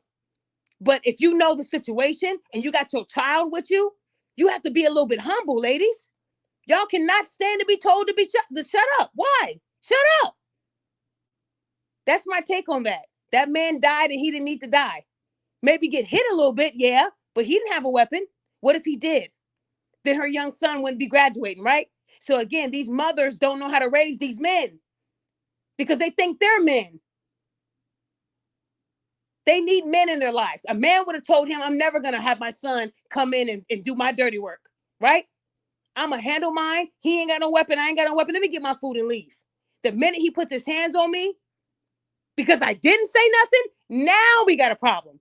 But if I'm egging it on, you ain't going to do S. Okay, F you, nigga. F you. You know how these men are. Come on, ladies. You got to admit sometimes your mouth, it is just, man, it is more powerful than a fist. That's real.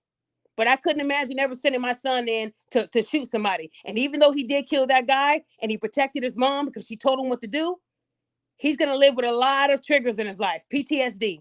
That's going to come. It might not hit him now, but it will hit him. When I lost my mother and grandmother and my uncle all in high school, it didn't hit me in high school. It didn't hit me right away. My mom passed in 2002. My grandmother and uncle, 2003.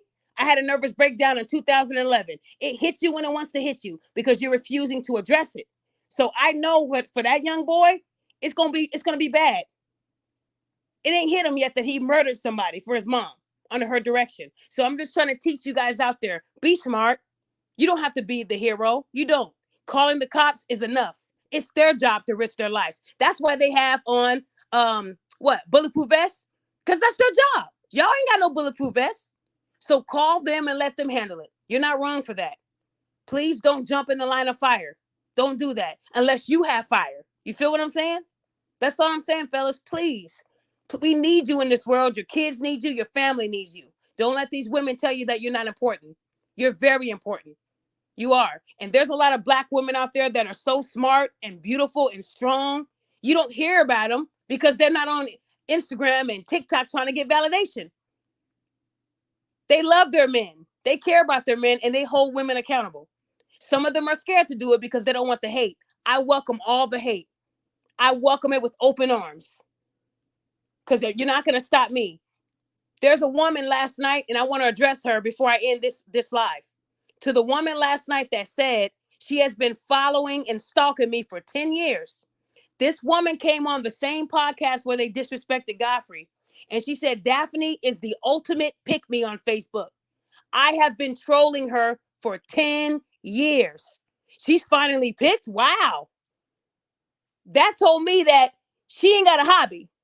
That's what it told me. You've been following me for 10 years because you don't like me? That's an illness. And they were all laughing like, yeah, she's a pick-me. I've been picked. I've been with my husband for 13. So you would have already knew that I was picked. But to tell a panel of hyenas that you've been trolling me for 10 years, that makes you look bad, not me. What did you get out of those 10 years? Nothing. All she could say is Daphne is a pick-me. And then I find out that you were my friend on Facebook. I already ran your information and I know you're a healthcare worker. And if I were you, I would stand down. Leave me alone. To know that you've been on me for 10 years, that's a bit weird.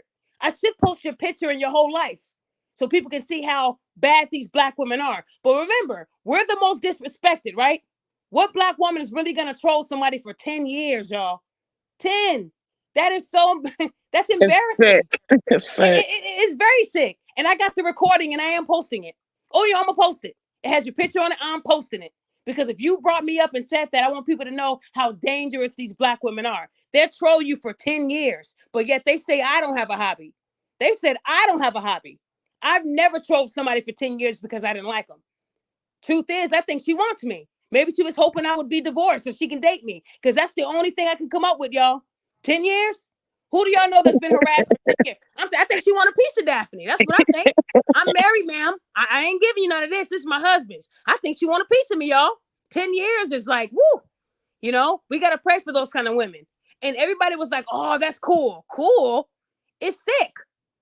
10 years. Y'all, listen to me. A decade. This woman said she was devoted to me for 10 years.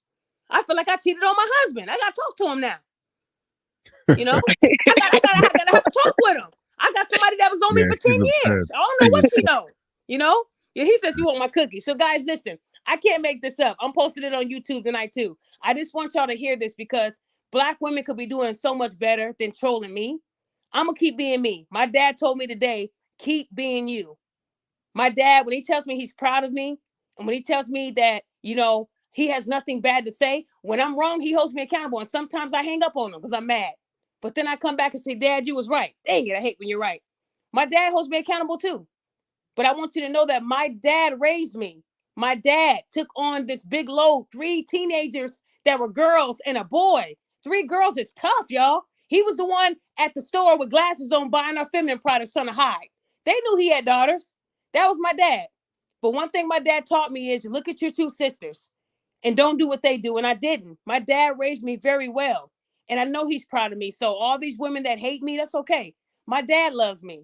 And all these women that say I don't love Black women, when you go to my Facebook, when you go to my Instagram, my very first post is about a Black woman. I talk about her on every show.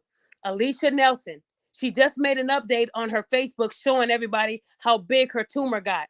I cried. Her tumor is so big, y'all. I couldn't imagine being in a position where any day now, you're not going to wake up and you got 4 kids you're leaving behind. So y'all can say I don't like Black women, but one thing I can say in my life that I'm honored to have done was share her GoFundMe and get it from $900 to almost $700,000. Y'all can say what you want. And then she makes a video of me in the hospice. She does a video saying, thank you, Daphne. Thank you for sharing my GoFundMe. I got that video. That's going to be in my heart forever. I'm never letting it go. That woman gave me my flowers. Even though you Black women won't, she did. So you can say what you want, but tell me what you're doing for the community. When I shared Terry's page, it went from 22. It should almost be like at 35,000 by now. That's because my post went viral on Twitter. And now people are donating to his page. It's over 30,000, y'all, because of me. So y'all can say what y'all want, but I'll promote your GoFundMe if you're telling the truth. And then let me tell y'all, one of Rhoda's friends, I'm posting her too. One of Rhoda's friends wrote on my Facebook, show me the proof that he's dead. Do y'all see how dirty these women are? She wanted to know the proof that Terry is dead, even though on the GoFundMe, they did a live of his funeral. Are you kidding me? So black men, when I tell you they don't care, they don't care. I said, so you want proof that he's dead, but you don't want proof that the brick don't exist? Make it make sense. They don't need proof on a woman saying, I never in my life. They don't need proof of that. But they need proof that this man died, even though there's like 50 articles. There's even a body cam of it. Can y'all believe that? So what I'm saying is that's how dirty these women are. They will want to know that you're dead. I need proof before I donate. What's they needed proof before someone donated to that 42,000? And now Rhoda's mad that people are asking for their money back. If you did donate to her GoFundMe, you can request a refund. Even though it's on a freeze, they will give you your money back. I just found that out. So anybody that donated to Rhoda, get your money back and donate to Alicia Nelson. It is one of the biggest GoFundMe campaigns right now on GoFundMe. Alicia Nelson. She's leaving behind 4 kids from 13 to 5 years old, 3 girls and a boy, like my dad did for us. She's not begging anybody for it. It's there. Sean King is in charge of everything. He's validated. He's real.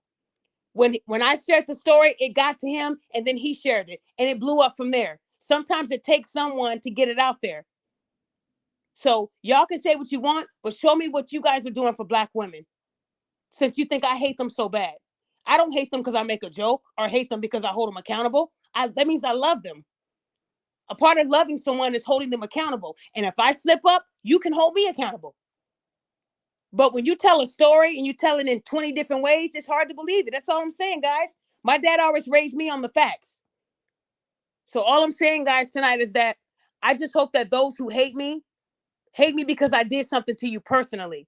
But don't hate me because somebody else told you to hate me. That's like going to a restaurant and saying, I'm not going to eat there because someone left a review saying your biscuits were dry. Let me experience the dry biscuits first so I can come to that conclusion, right?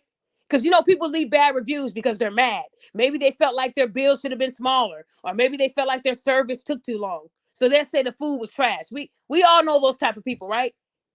But the food is good, right? And people still will go to that restaurant because they want their own opinion of the restaurant. So before you guys start hating me, get to know me and get your own opinion of me, right? So again, I want to thank Fawcett Media. I want to thank Sea Life and Shauna for being on here. Guys, thank you so much for attending my show tonight. I'm hoping that I can do another one with somebody else. I've been talking to someone else behind the scenes, and we can do it. And this time I'll put their name in the heading. That's my fault. But I want to say thank you, guys. And please follow me on Instagram, the Queen of Accountability. My Facebook is Daphne Ford Sutton, and my Twitter is Celebrity. My Twitter has really been growing. Tariq Nasheed is a big guy on Twitter. He's very popular. He just started following me, and I felt so honored. I'm getting follows from celebrities now. I know a lot of this comes from Godfrey. He's really been talking highly of me. You don't get that type of, clout unless you're doing something right. That's all I'm saying. And I don't beg people to like me. I'm just going to be me. And everyone I brought on this panel, I just brought them on because I want us all to eat. We're all a family here. I'm not trying to take from anyone's plate. So if anything, guys, I want to say thank you.